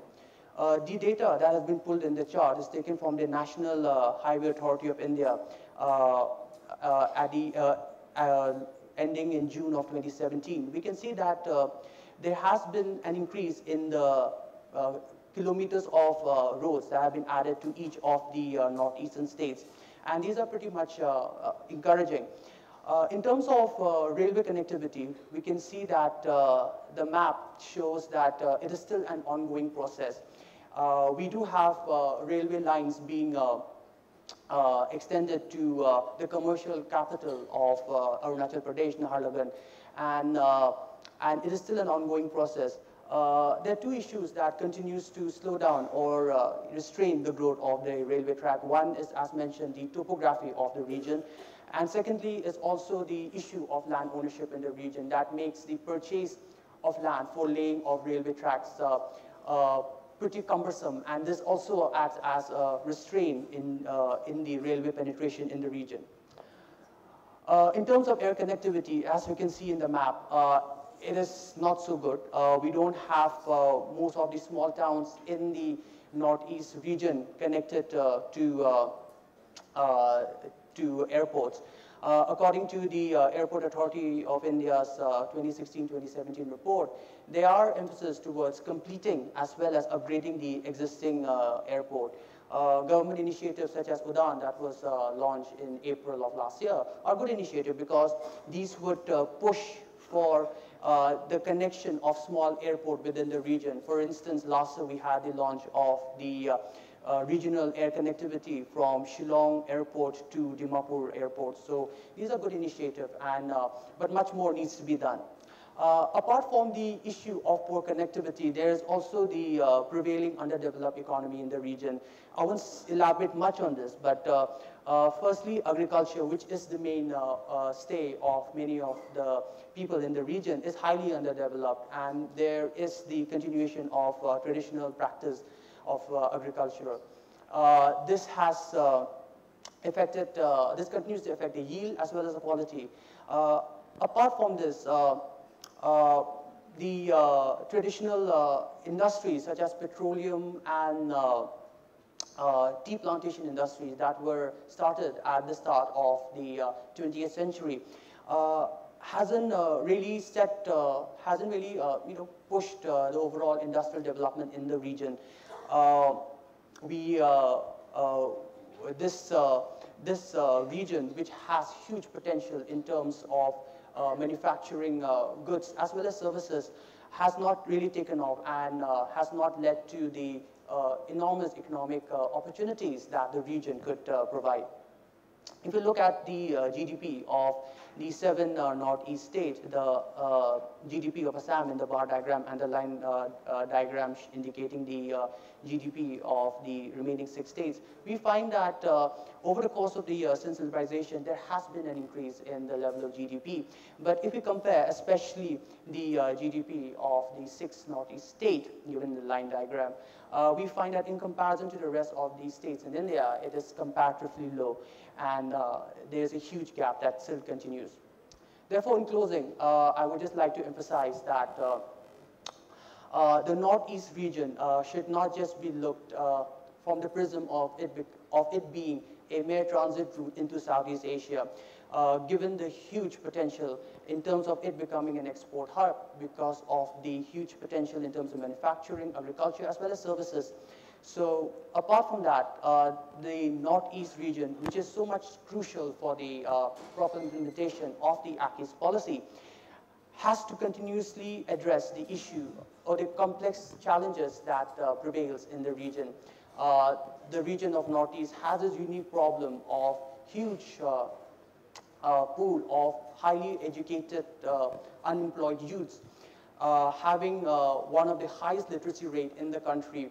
The educated youths find it hard to get proper employment, as a result of which there is a lot of resentment that continues to build up, and this becomes an ideal place for the breeding of various insurgency, causing a lot of resentment as well as social unrest. And this in turn would continue to discourage private investors who would want to come and invest in the region but stays out because of the social, the prevailing law and order situation in the region. Thus, it is important for the government to push development in the region by pushing growth or development in social overhead capital, which would be crucial in a way for building up peace and development in the region. There has been an approach in the way the government has been dealing with the region of Northeast, in which it has started to focus on development rather than just focusing on maintaining law and order, because by emphasizing on building development, it would lead to peace. And this is an approach which is very much welcome. And finally, in all this, the Act East policy, with its emphasis on connectivity and development, has a major role to play because it has the potential to break the vicious circle of underdevelopment and unrest that continues to prevail in the region. And through the Act East policies, it is hoped that there would be growth in the region, which would help fuel India's outreach into Southeast Asia and beyond. With this, I'd like to conclude. Thank you so much.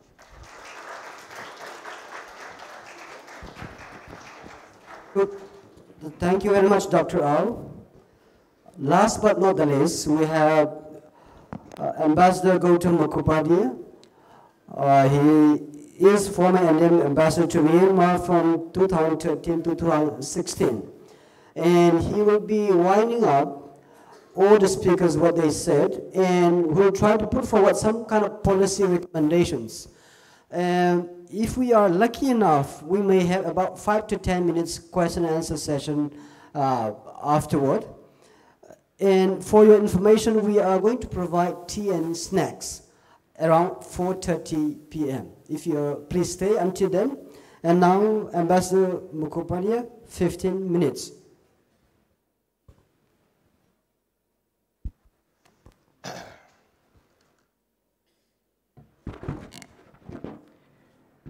Thank you, Dr. Kipgen, and thank you to the Jindal University for this opportunity to speak here in this panel discussion.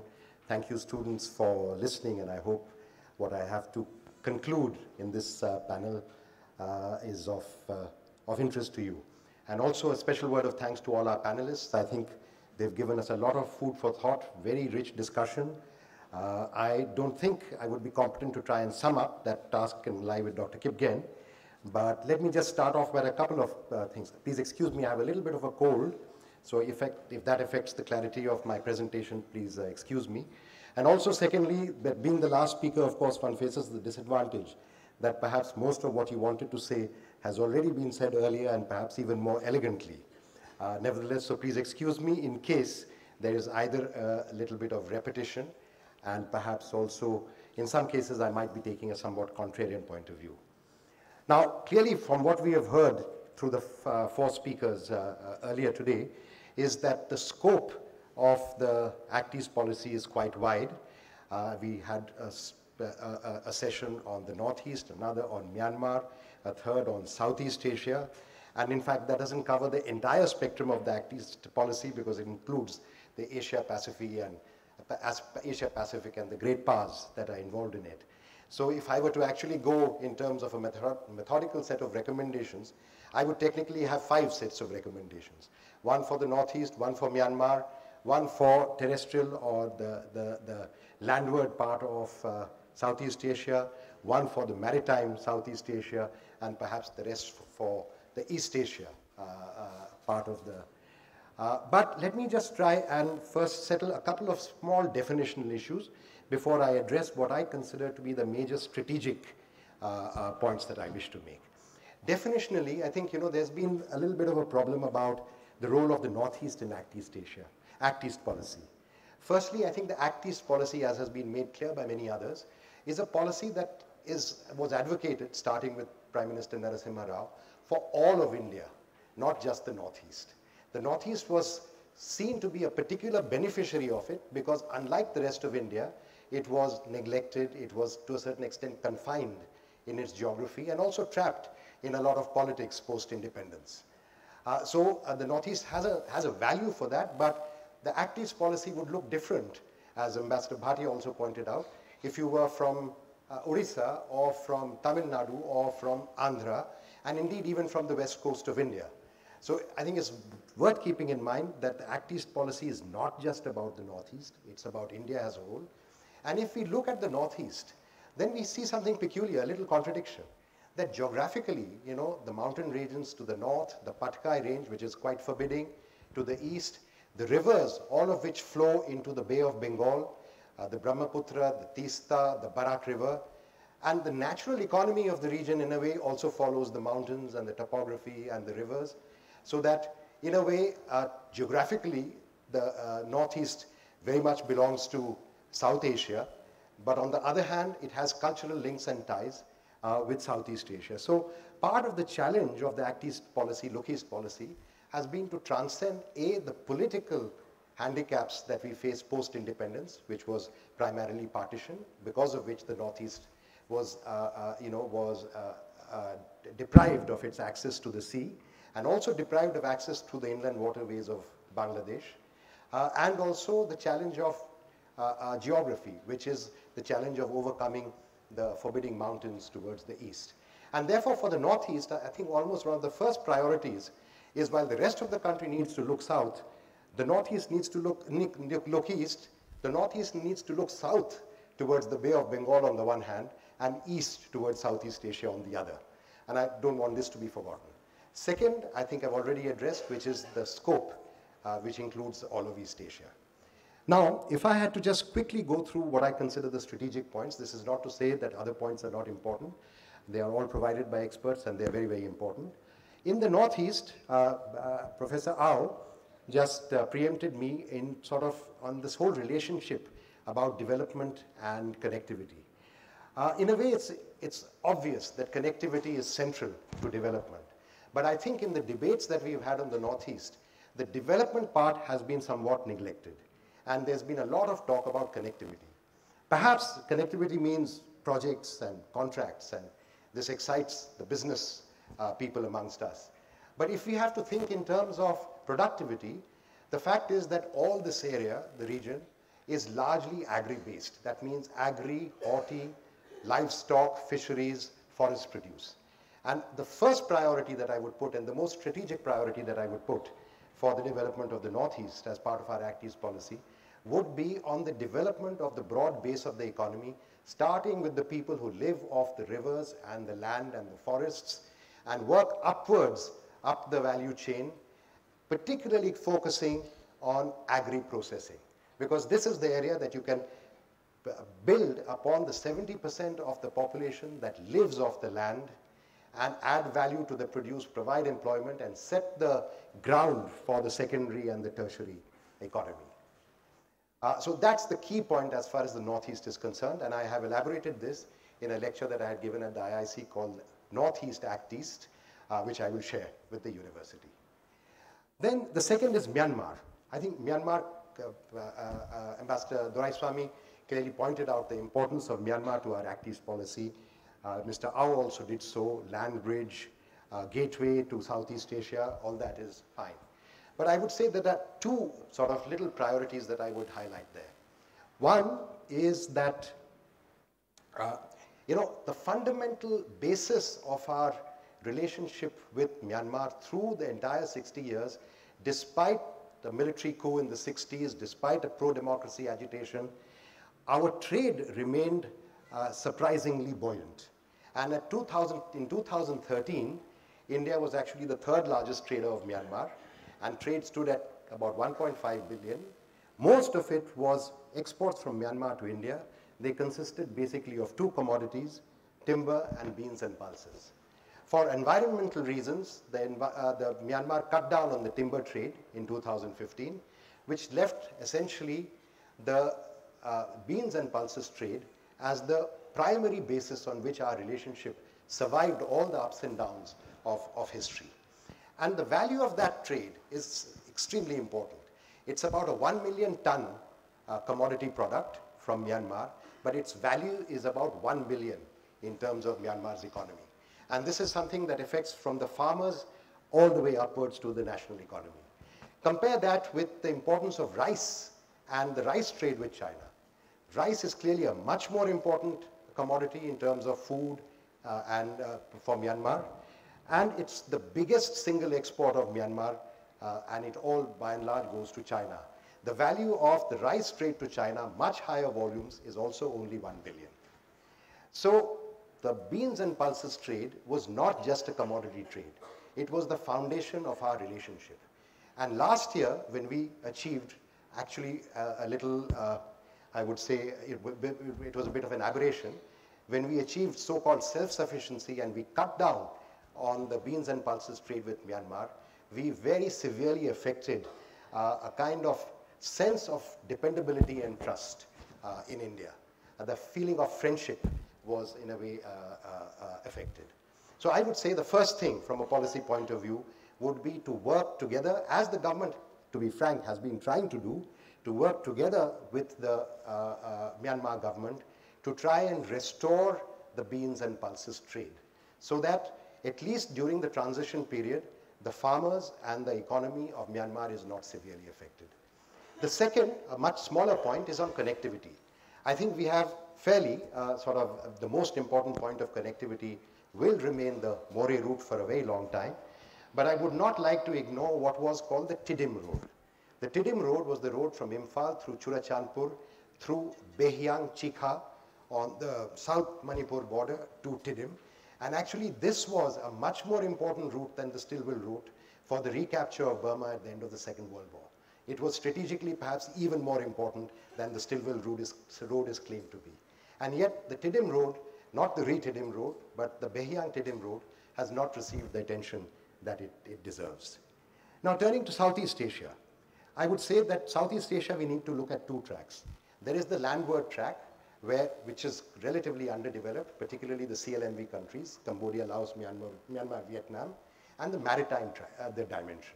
The maritime dimension is in many ways connected to the global value chains, coming down from the Philippines to Vietnam to Brunei to Indonesia, Malaysia, Singapore, fairly well networked, relatively advanced, but it's the CLMV countries where we have a development deficit that we can build upon. And I would say that there are two issues there, particularly with the CLMV. I would say that just as we are talking about the Northeast, about investing in broadly what I can call the agri or the rural economy, we should invest, Indian investment, and I take up a point that Professor Naidu just made, that India should in fact switch from a mentality of trading to a mentality of investing in Southeast Asia, but particularly in the CLMV countries where our investments would be particularly appreciated and are needed, and focus once again on the agri-rural sector.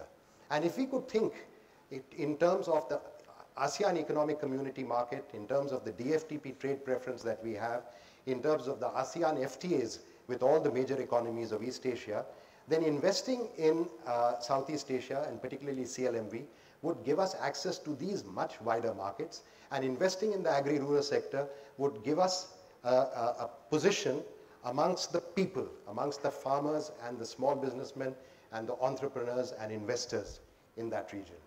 And this would be of major consequence, and if we could link the Northeast with terrestrial Southeast Asia, then we could actually think in terms of an investment corridor, and particularly an SME corridor based on agri-industries, all the way from Guwahati to Hanoi or Ho Chi Minh City in Vietnam. And already we are investing a fair amount in connectivity in terms of the trilateral road, Caledon Highway. We could utilize both our own highways, the highways that we are contributing to, as well as whatever China plans in the BRI, but most importantly what the ASEAN has in its master plan for connectivity, and populate that with industries based on the life of local people. And one particular segment that I would strongly recommend for our ministry is that I have personally traversed the entire journey, entire road from Guwahati to Hanoi. And it is possible to reach Hanoi from Guwahati in a matter of 3 to 4 days by even bypassing Thailand and Cambodia. You can go straight from Myanmar into Laos and from Laos into Vietnam. And there are just two stretches of road. The stretch of road from a place called Tale, which is on the east of Myanmar, to the Mekong River. There is a full-fledged friendship bridge on the Mekong River. And on the other side from the Mekong River to a place called Luang Nantha, which is a junction town and a market town, where the road is good, but it's not surfaced. And if we could use Prime Minister's line of credit of $1 billion for physical and digital connectivity, just to upgrade these two sections of the road, we would have a road connectivity from Guwahati to Hanoi, along one of the routes, this would be only one of the routes along which we could think of our SME corridors from the Northeast to Southeast Asia. Now finally, on the maritime side, I'm not going to dwell very much because in a way the scope of this has been much more towards Southeast Asia, but the recommendations would be very general. I think the CII, the FICI and others have already made several very good recommendations. BIMSTEC has come out with some excellent recommendations as well with relation to the terrestrial Southeast Asia. But let me just touch on the final issue. I think the sort of the elephant in the room, which is the geopolitics and the rise of China, the uncertainty, indecision-making, erratic behavior of the United States, the fundamental underpinning of security that has been provided by the US has suddenly been called into question. And what can we do? Question is, what is the future of the Act East policy? It's obvious the future is bright because as someone explained, west of India is not very bright, east of India is bright, that will continue to be bright. But within that, what can we do? See, we can't compete with China on, we can't compete with China on massive infrastructure investments, the BRI type of competition. We can't compete with China by manufacturing in India and exporting to China's backyard, which is Southeast Asia, where half the goods from China and Yunnan in particular come, frankly, without duties. We can't even compete with China when it comes to building financial cities and financial infrastructure. We can't compete with China even in tourist flows and tourist infrastructure and real estate. Just about the only area that we can think of competing with China in is in the area of these agri-based industries. And if we invested in the northeast of India, in the agri-based industries, that is the only circumstance I can imagine in which the northeast could play the role that Yunnan is playing in China's largely sort of outward influence in Southeast Asia. And we would not be alone. There would be many other countries. In the East Asia, the rise of China is a matter of concern.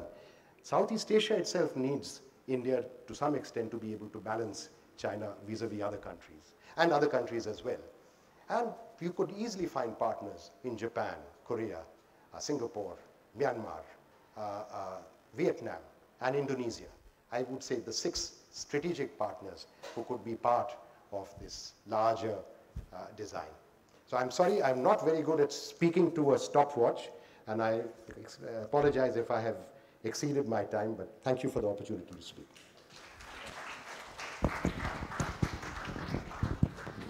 Thank you very much, Ambassador Mukhopadhyay. One of the reasons why he is so versed on Northeast India's issues is, 1, he has traveled a lot throughout Northeast India. 2, his wife, a former diplomat, a former ambassador ambassador to Indonesia, is from Manipur. So he's one of the right persons to talk about Northeast India. Thank you very much, Ambassador. Okay, we have about 15 minutes or so, and I would like to ask all the speakers, please stage, and we'll have a question. And unfortunately, students who have submitted your questions, we may not have time to answer all those questions, but I will selectively, based on the talk and the questions that you raise, I'm going to ask you to directly to the speakers. Thank you, Professor. May I also invite the Dean to come forward, please?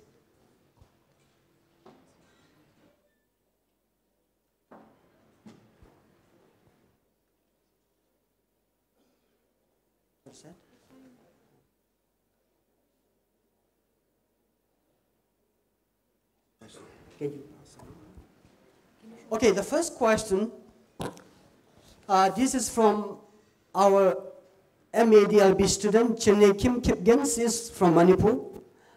She is doing her master's degree in international affairs.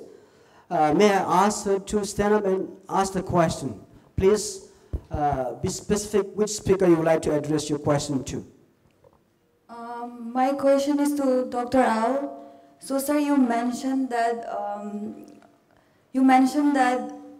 the government can take a new approach in developmental projects to control insurgencies. But then, in most cases in Northeast, insurgents are responsible for the halt in developmental projects. So, your insight in that? Yes. Thank you for the question. Actually, what I said was, in the past, the government's approach towards the entire issue or towards the Northeast was to address first the issue of peace and security rather than development. Over the course of the years, what we have found is the entire approach has changed. Now the government is, the approach of the government has become towards addressing the issue of development, which in a way would help push peace and security in the region. It needs to be understood that this is a vicious circle of underdevelopment and unrest that prevails in the Northeast region. And because of this, we cannot expect private entities to come and invest. It requires a huge investment because infrastructural projects cost a huge amount of money, which private investors would not be keen on. Therefore, we need to have the role of the government through pushing development in social overhead capital rather than DPA, which is direct productive assets. So by pushing growth or development through SOC, what we have is the infrastructure there. So this would encourage private entities to come. Once they enter, it would push growth, push development and growth, and in turn help ease the entire issue of social unrest in the region. Yeah.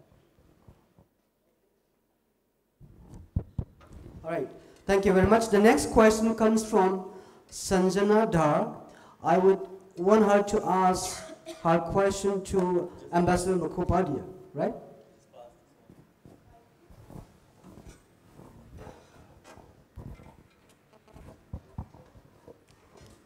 Excuse me, by the way, she is from Shillong, Meghalaya.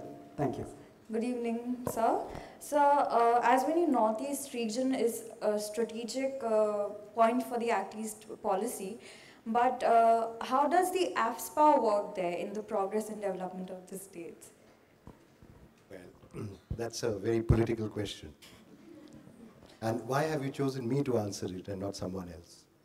So you were giving, you were a former ambassador to the to Myanmar, right. So I thought you would have better insights on the policies right.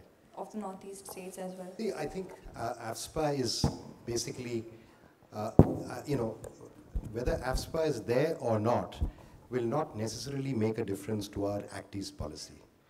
Our Act East policy is a much wider issue. I think Dr. Au did talk about the relationship between development and security. And if I can just clarify that a little bit more.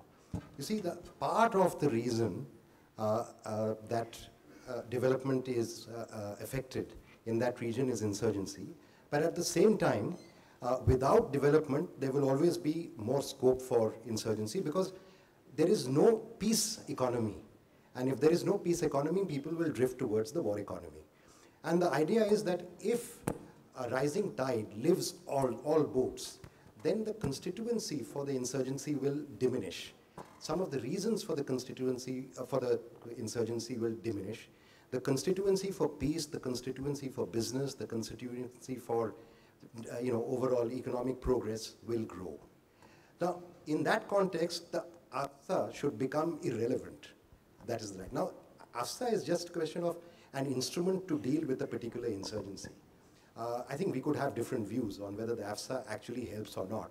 I personally think it does not. And I would like to see a much more, a much more constructive approach where we do not treat every issue as a kind of security issue. The road for dialogue is open. There is possibility for negotiations. And as you see again, with the suspension of operations and with the ceasefires that have been articulated, the government has made several overtures to reach out to various groups. Some groups are, of course, adamant, and they remain out of the peace process. So I think AFSPA is a very small portion of the Act East. I mean, it has nothing to do with the Act East policy, but I think it has a very small role in the overall problems of the Northeast.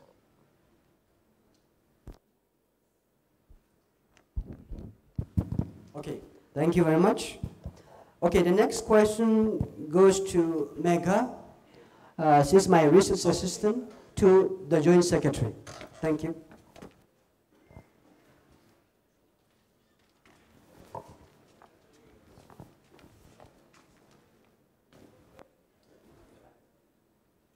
I wanted to ask, what are the implications for India's Act East policy for the Indian Ocean region, in particularly Bay of Bengal? And can India be a can play a nascent position as a net security provider for the Southeast Asian neighbors?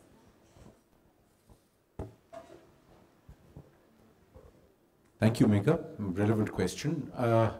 I think the Bay of Bengal is already pretty much an area in which we are not nascent, but we are the dominant security provider by virtue of our Eastern Fleet based out of Visakhapatnam and our Tri-Services Command in the Andaman and Nicobar Islands. So in terms of hard security, we are obviously the decisive provider of security in that littoral. Also because the Andaman and Nicobar Islands are essentially on top, geographically speaking, of the Malacca choke point. It is a critical point of security for the entire access of the Indian Ocean eastward into the profitable sea routes of the Malacca Straits, Singapore, Indonesia, and beyond. Insofar as Southeast Asia is concerned, I don't think our intention is to serve as a security provider for Southeast Asia. We are not seeking to sort of expand our security footprint, but as to be a cooperative partner in developing security opportunities in Southeast Asia. This is against a range of possible threats. It is well known that there are challenges to security from transnational or parastate activities in waters on either side of our peninsula. In the Red Sea and the Arabian Sea, it's from pirates from parts of Somalia. But there are also piracy and other challenges to legitimate and lawful shipping activities in Southeast Asia too.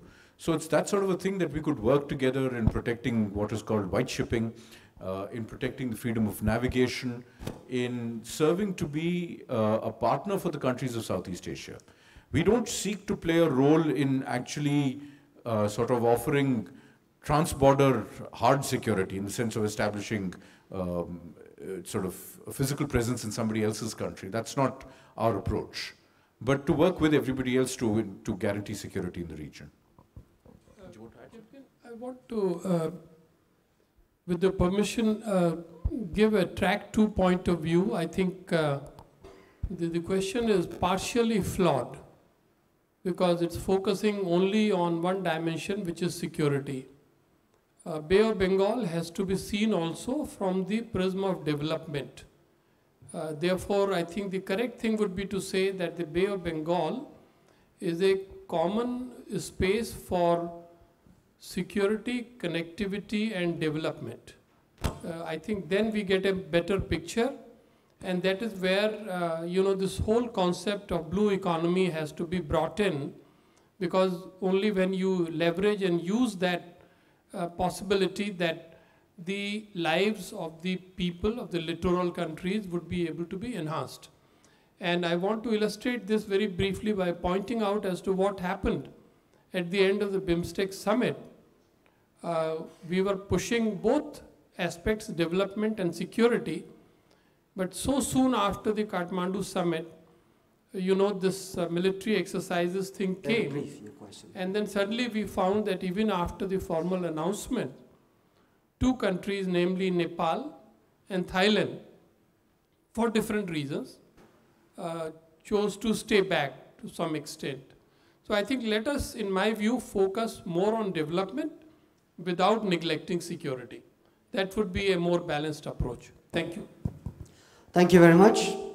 Okay, since we are almost running out of time, may I ask Sargun Najar, who is one of my research assistants, to ask a question to Reza Barati, Ambassador Barati.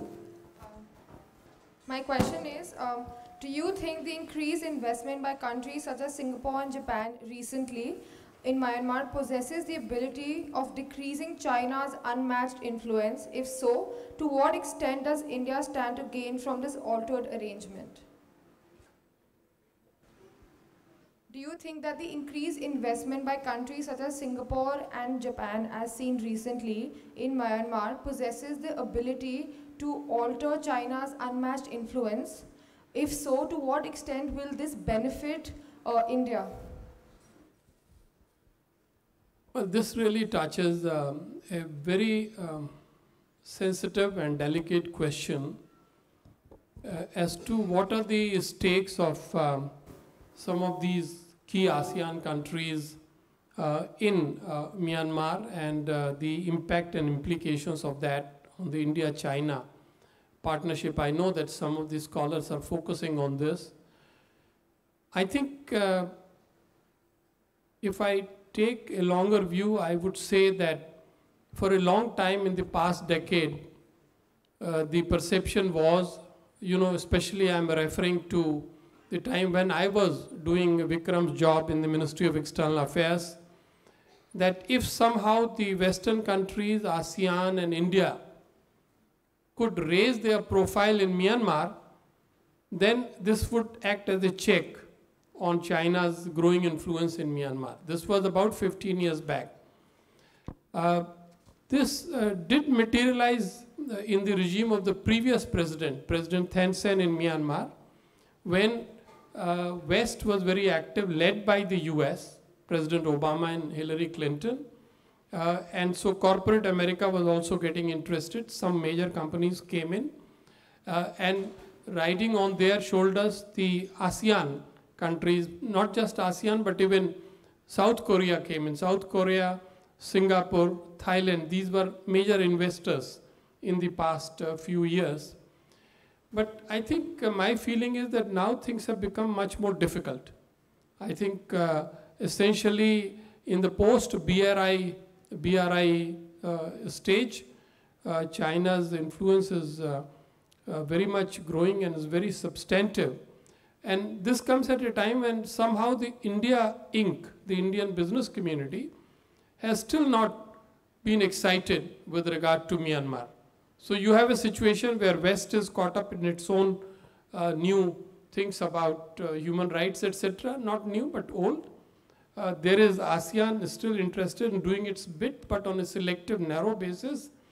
India is stumped because the government wants business to do more, but the business has other methods to look at it, and America is almost giving up on Myanmar. So its situation in comparison to what we faced in the end of 90s or early century, in comparison to that, the challenge has become much more daunting today. All right, thank you very much.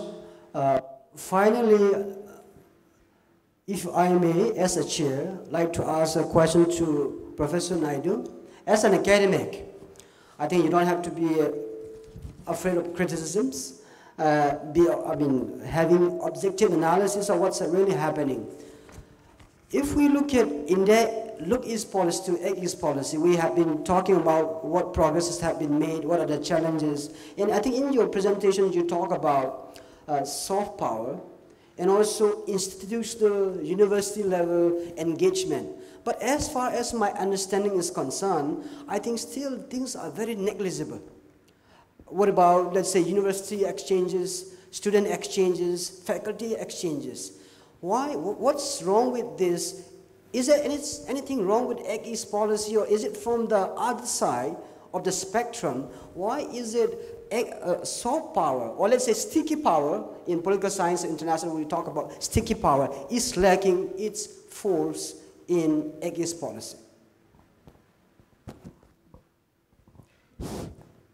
No, on this soft power potential, so one of the problems with soft power is like, it's intangible and you can't quantify it.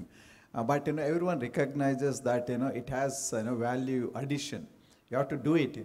But unfortunately, there's one area which has been not been paid much attention to. Probably MEA should pay attention to that. Just give you my own personal example. No, that's what I said. Okay. No, I had about 5 Thai students. They came under ICCR fellowship. Two of them completed, they have gone back, and one is a Buddhist monk, is teaching in a Buddhist university, and he's I introduced actually, when I went last year, he took me to his university, Buddhist university. He introduced a new course on India, okay? And another student of mine, she's teaching in south of South Thailand. She introduced again an entirely new program on India.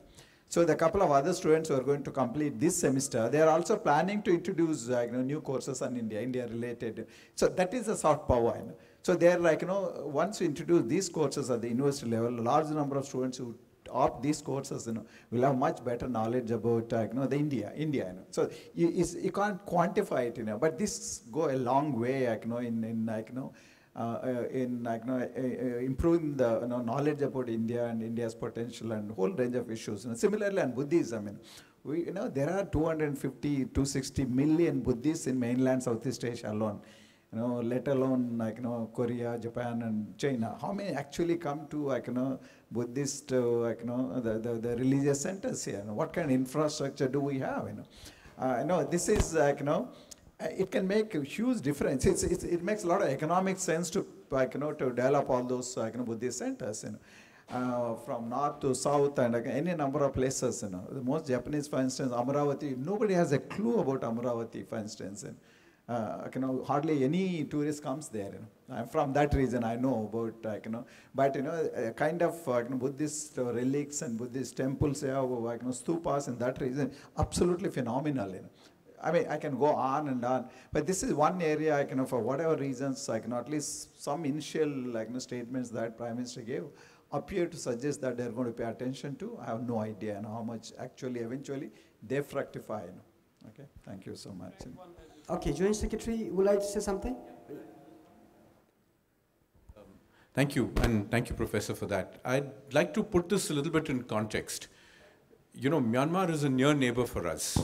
If you were to be able to fly from Delhi to Yangon, and if you omit the current stop that Air India imposes upon passengers by stopping in Bodh Gaya, it is essentially 3 hours flying time. From Imphal or from Aizawl, it's even less. So we are already working on a number of schemes, the restoration of 92 pagodas that were damaged in Pagan. It's a World Heritage Site. We are working on restoring sites that are built by Myanmar kings way back 200 or 300 years ago in Bodh Gaya. But there is scope. We're training several hundred young Myanmar people, officers, policemen, etc. at our institutes. But there is scope for much more at a people-to-people level, at universities, at the level of all of you young people out here. How about looking at, say, for instance, Jindal University, Jindal Global, offering admissions for young Myanmar students to come, particularly from the, say, CLMV countries, but particularly Myanmar, as it is a near neighbor for us, to come and study here, study international relations, study law. We could work with our embassy and with the foreign ministry to identify scholarship regimes where we can support some of this. How about if we could have opportunities for our young people to travel to northeastern India alone to get a sense of what opportunities exist? It doesn't, what I'm trying to say somewhat, what I'm tiptoeing around is that we don't have to treat Bharat Sarkar as Mai Baap Sarkar for everything. There is an opportunity well beyond it for all of us to be able to put our shoulder to the wheel. It isn't enough for us to sit back and say, do this. Government of India is a slow and ponderous beast, and I can say it publicly. It gets there, but it gets there slowly. As they say, Christmas will come, but it comes slowly. There is no reason to prevent all of these bright young people out here, or this sparkling new campus out here, from actually having more of a footprint. And if that is possible for us to do, then certainly the government can come in and act as a force multiplier to your efforts. All right, thank you very much. I'm sorry, the Dean has to leave in a few minutes, so I would like to ask him to give a concluding remarks. In case if the speakers don't mind, they can stay back for a few more minutes and we can have follow-up questions, including my colleague here, Professor Rusty, would like to ask a question. But now I would like to let the Dean answer what the Joint Secretary has just said. Is there any possibility in other concluding remarks? Thank you. Well, thank you all. I think these are suggestions well taken. We do have a scholarship program for students from Africa and from SAARC member countries on tuition concession basis. And we've been meaning to expand to poorer parts of ASEAN, in the CLMV countries. It's just that we've all been stretched and have not managed to make the visits and build the connections. As you know, Neginpao Ambassador Mohan Kumar is here, and we hope to do more in terms of bringing students and also offering trainings, short-term trainings for example, for journalists or lawyers or civil society groups. And we would be very keen to do that with the support of the MEA. In fact, we have been doing a lot for the Afghans in World Bank funded and USAID funded projects, and we would be very keen to do similar things for countries of great strategic value to us like Myanmar. Let me just, I just wanted to add one larger perspective on the Act East for the benefit of students. If you look at the map, when we say the Indo-Pacific region, it basically encompasses 4 sub-regions: Southeast Asia, Northeast Asia, Pacific Island countries of Micronesia, Polynesia, Oceania, and then Australia and New Zealand, right? So that's the bulk of the region. The one that is closest to us is the one that's connected by land from Myanmar onwards, and the connectivity we've been speaking about. But if you look at the Act East in a broader sense, I think we have filled a gap in many ways in the last 4 years under Prime Minister Modi by enhancing linkages with the Pacific Island. As you know, the Pacific Island countries are a little further away from Indonesia and Malaysia, but not very far. And from there, the island forums that we've been doing with all the heads of state of the small nations, is, it's equivalent to what the Chinese are doing at the diplomatic level, although financially, always the Chinese have a leg ahead because they have so much more surpluses to throw around. As far as the Australia and New Zealand go, as you know, those relationships are ongoing, and they have we have concepts like the Quad and so many others to build the strategic architecture with these different subgroups.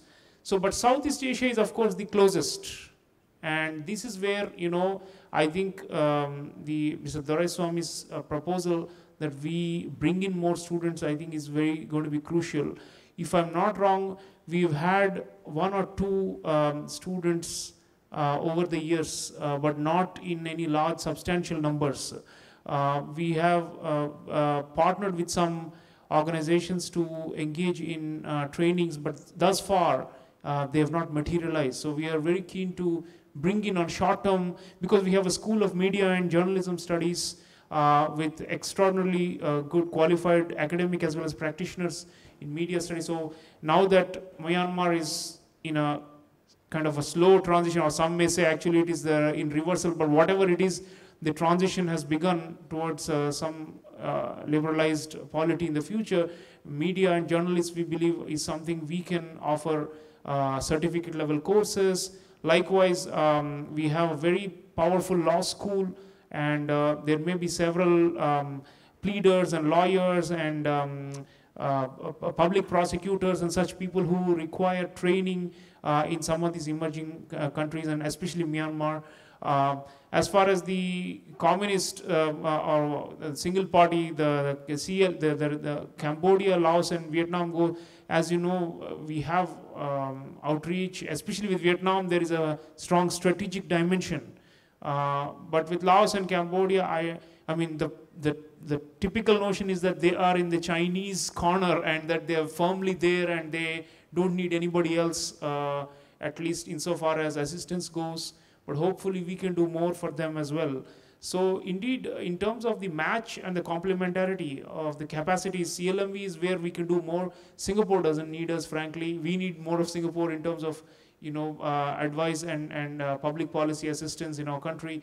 But where we can give, I think, are these regions. And there was a question about Japan. And I think with the Asia-Africa growth corridor idea that has been suggested, it was supposed to link Southeast Asia with Northeast Asia, Southeast Asia, east coast of India, and then the east coast of Africa, spanning the entire eastern to the western end of the Indian Oceans, or even beyond, up to the Pacific. So this idea, as you know, is carrying on, but not in a grand way like Belt and Road.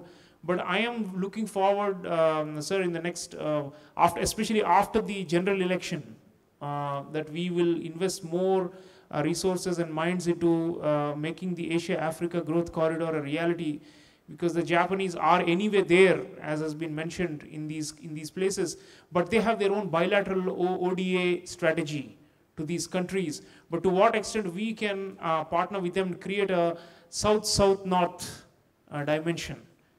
This is, of course, the triangular cooperation idea.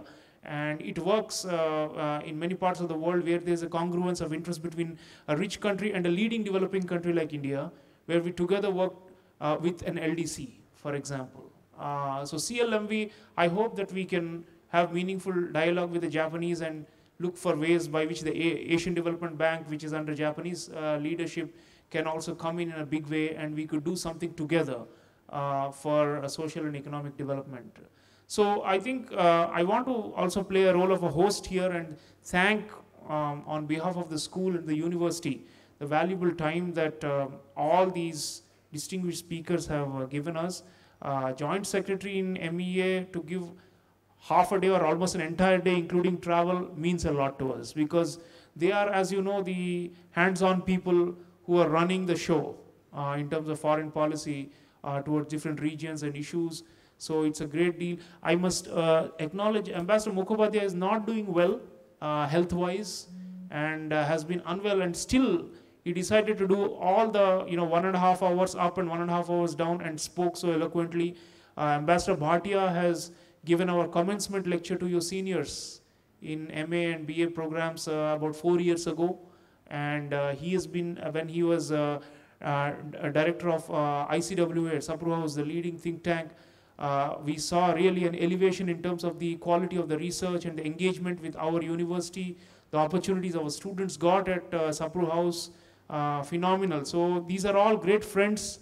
Professor Naidu, I want to thank all the distinguished speakers here for taking out time, because it's a privilege for us. We are not in the heart of Delhi for people to hop in and off, at a stone's throw. They have actually made an effort, and most important of all is the vibrant research center we have under Professor Negin Pao.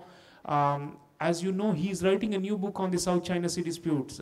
So he's branching off from Myanmar, which was his core specialization, and now looking at the broader regional and geostrategic issues. So we look forward to the book. I know a number of our students are contributing to the research going into the book.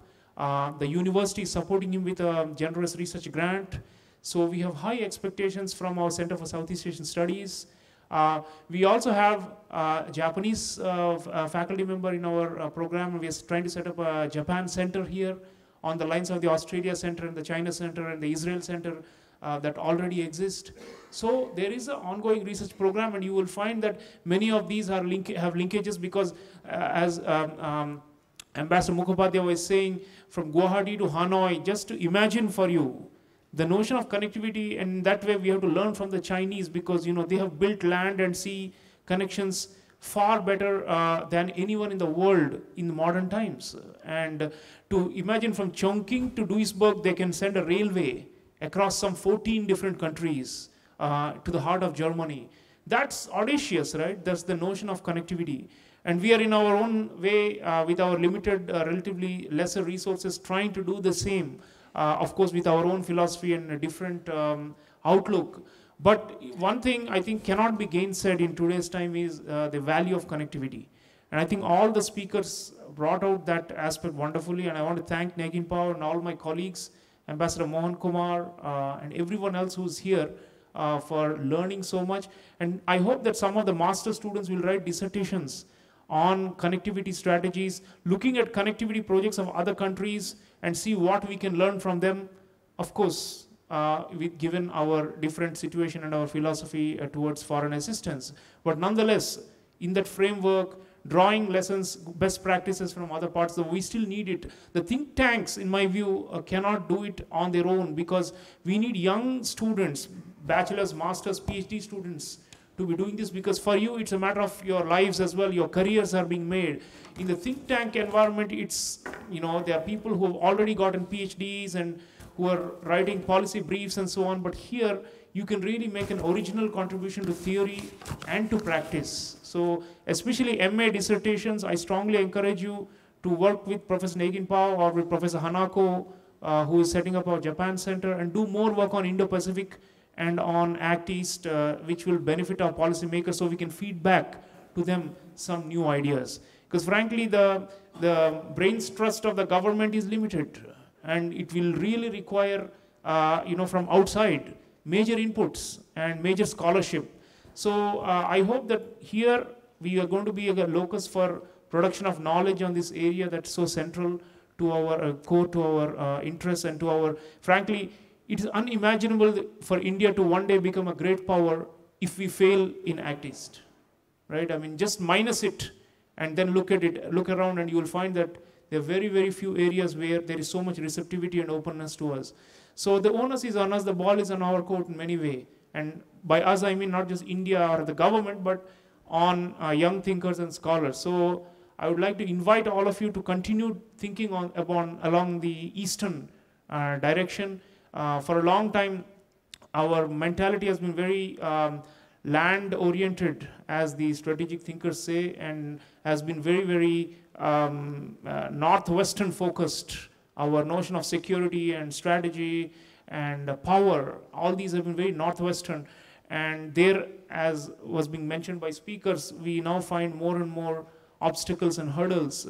But it is by water, through the waters and the littoral area, which is BIMSTEC, for example, where we have really an opening. And I hope you see that when you look at a map, when you imagine India as a major power in the world, this is the place. Indo-Pacific will decide it in the next 10-15 years, whether we make it or we fail. So please, let's rise to the occasion and take it up. And we hope to cooperate with MEA and with the government in a big way to assist them in any capacity building needs they may see, they may foresee through our Center for Southeast Asian Studies, for example, or through any of the other schools which cater to specific needs of skilling and training young people, especially from these regions. Thank you very much, sirs, and we are really, really grateful for your time and attention.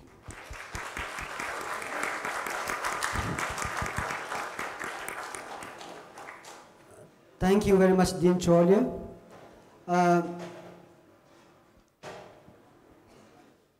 So if I may ask, the speakers, would you mind staying for another 5-10 minutes? Is that okay? I will just one or two questions, take one or two questions. You want to? Okay. But at least, can I, Ambassador Bhatia, just two, okay? From my colleagues, faculty colleagues. Okay, let me ask Professor Rasdeep to ask a question. So, please. Thank you very much.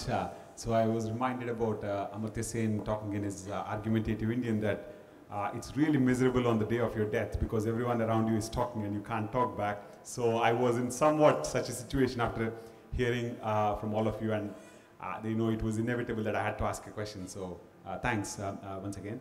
But one of the, I think, the conversation, emphasizing on connectivity and other things. So a pointed question, I think, maybe more to the Ambassador Vikram Doraiswamy, is what is somewhat like maybe a threshold that the Indian government looks at for us to join China in their BRI, because I understand, currently,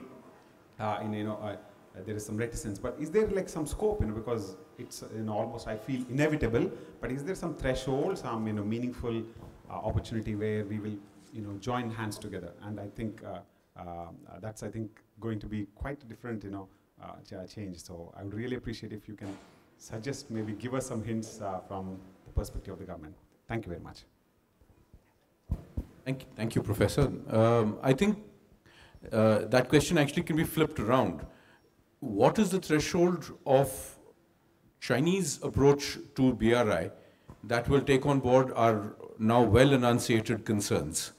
One of the first portions of it in the statement that we made about the BRI prior to the BRI summit last year, and I think it's a public statement, so it's on record, is the sovereignty question. As long as the CPEC fundamentally infringes India's sovereignty, it's impossible for us to participate in something like this. And surely the Chinese know this well enough, as does any other country. I mean, sovereignty is not something which you can sort of round out the corners and pretend it doesn't exist. It does exist, and it's a fundamental problem. The second part of it is the financing problem, the question of how it is financed and how it is taken forward. That again is something we have clearly enunciated in public. We're not being disingenuous about it. And the third is the consultative portion of it. Projects must be done on the basis of demand and on the basis of what the sort of host countries are receptive to, rather than driving it as a vision, sort of a unilateralist vision. That said, we are willing to engage with China in a conversation on these issues, but there, some of these things are fundamental. It's not possible for us to back away from something that fundamentally goes across a matter of sovereignty for us, which is something that, as I said earlier, the Chinese more than anybody else understand, because it is something that they're very, very particular about when it comes to their sovereign interest, and rightly so. I mean, every country must look at its own sovereignty and sovereign interests from a standpoint of this being an irreducible minimum. So that is critical. Engaging with the concept of, engaging with China, partnering China, that is an entirely different kettle of fish. Of course, we want to engage and partner China. It is our largest and one of our, and our most significant neighbor. So there is no question in the government of India's mind that our relationship with China cannot be a unidimensional one.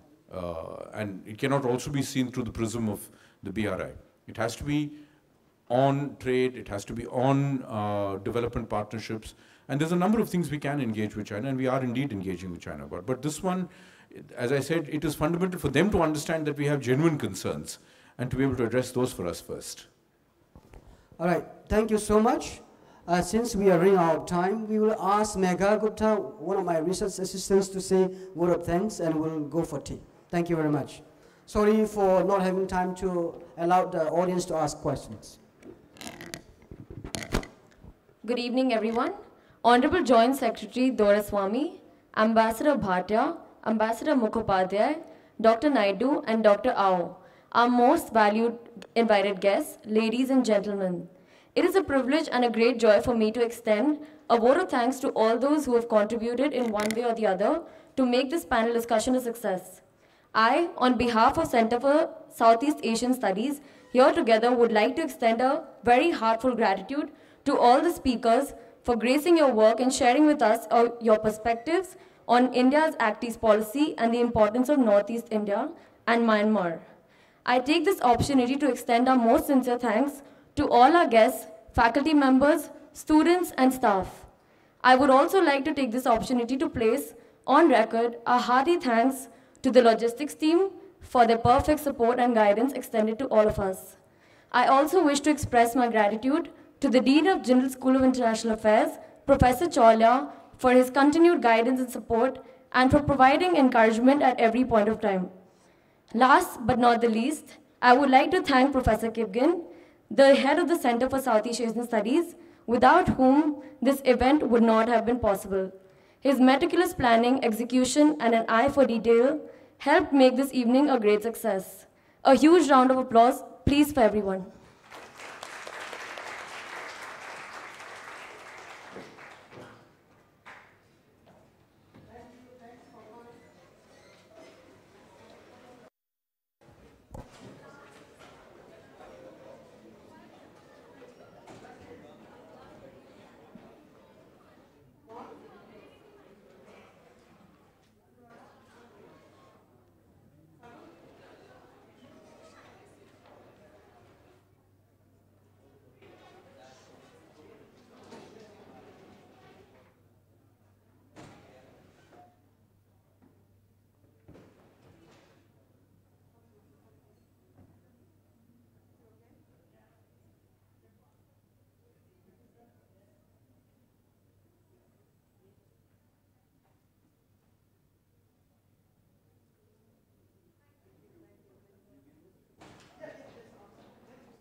Absolutely.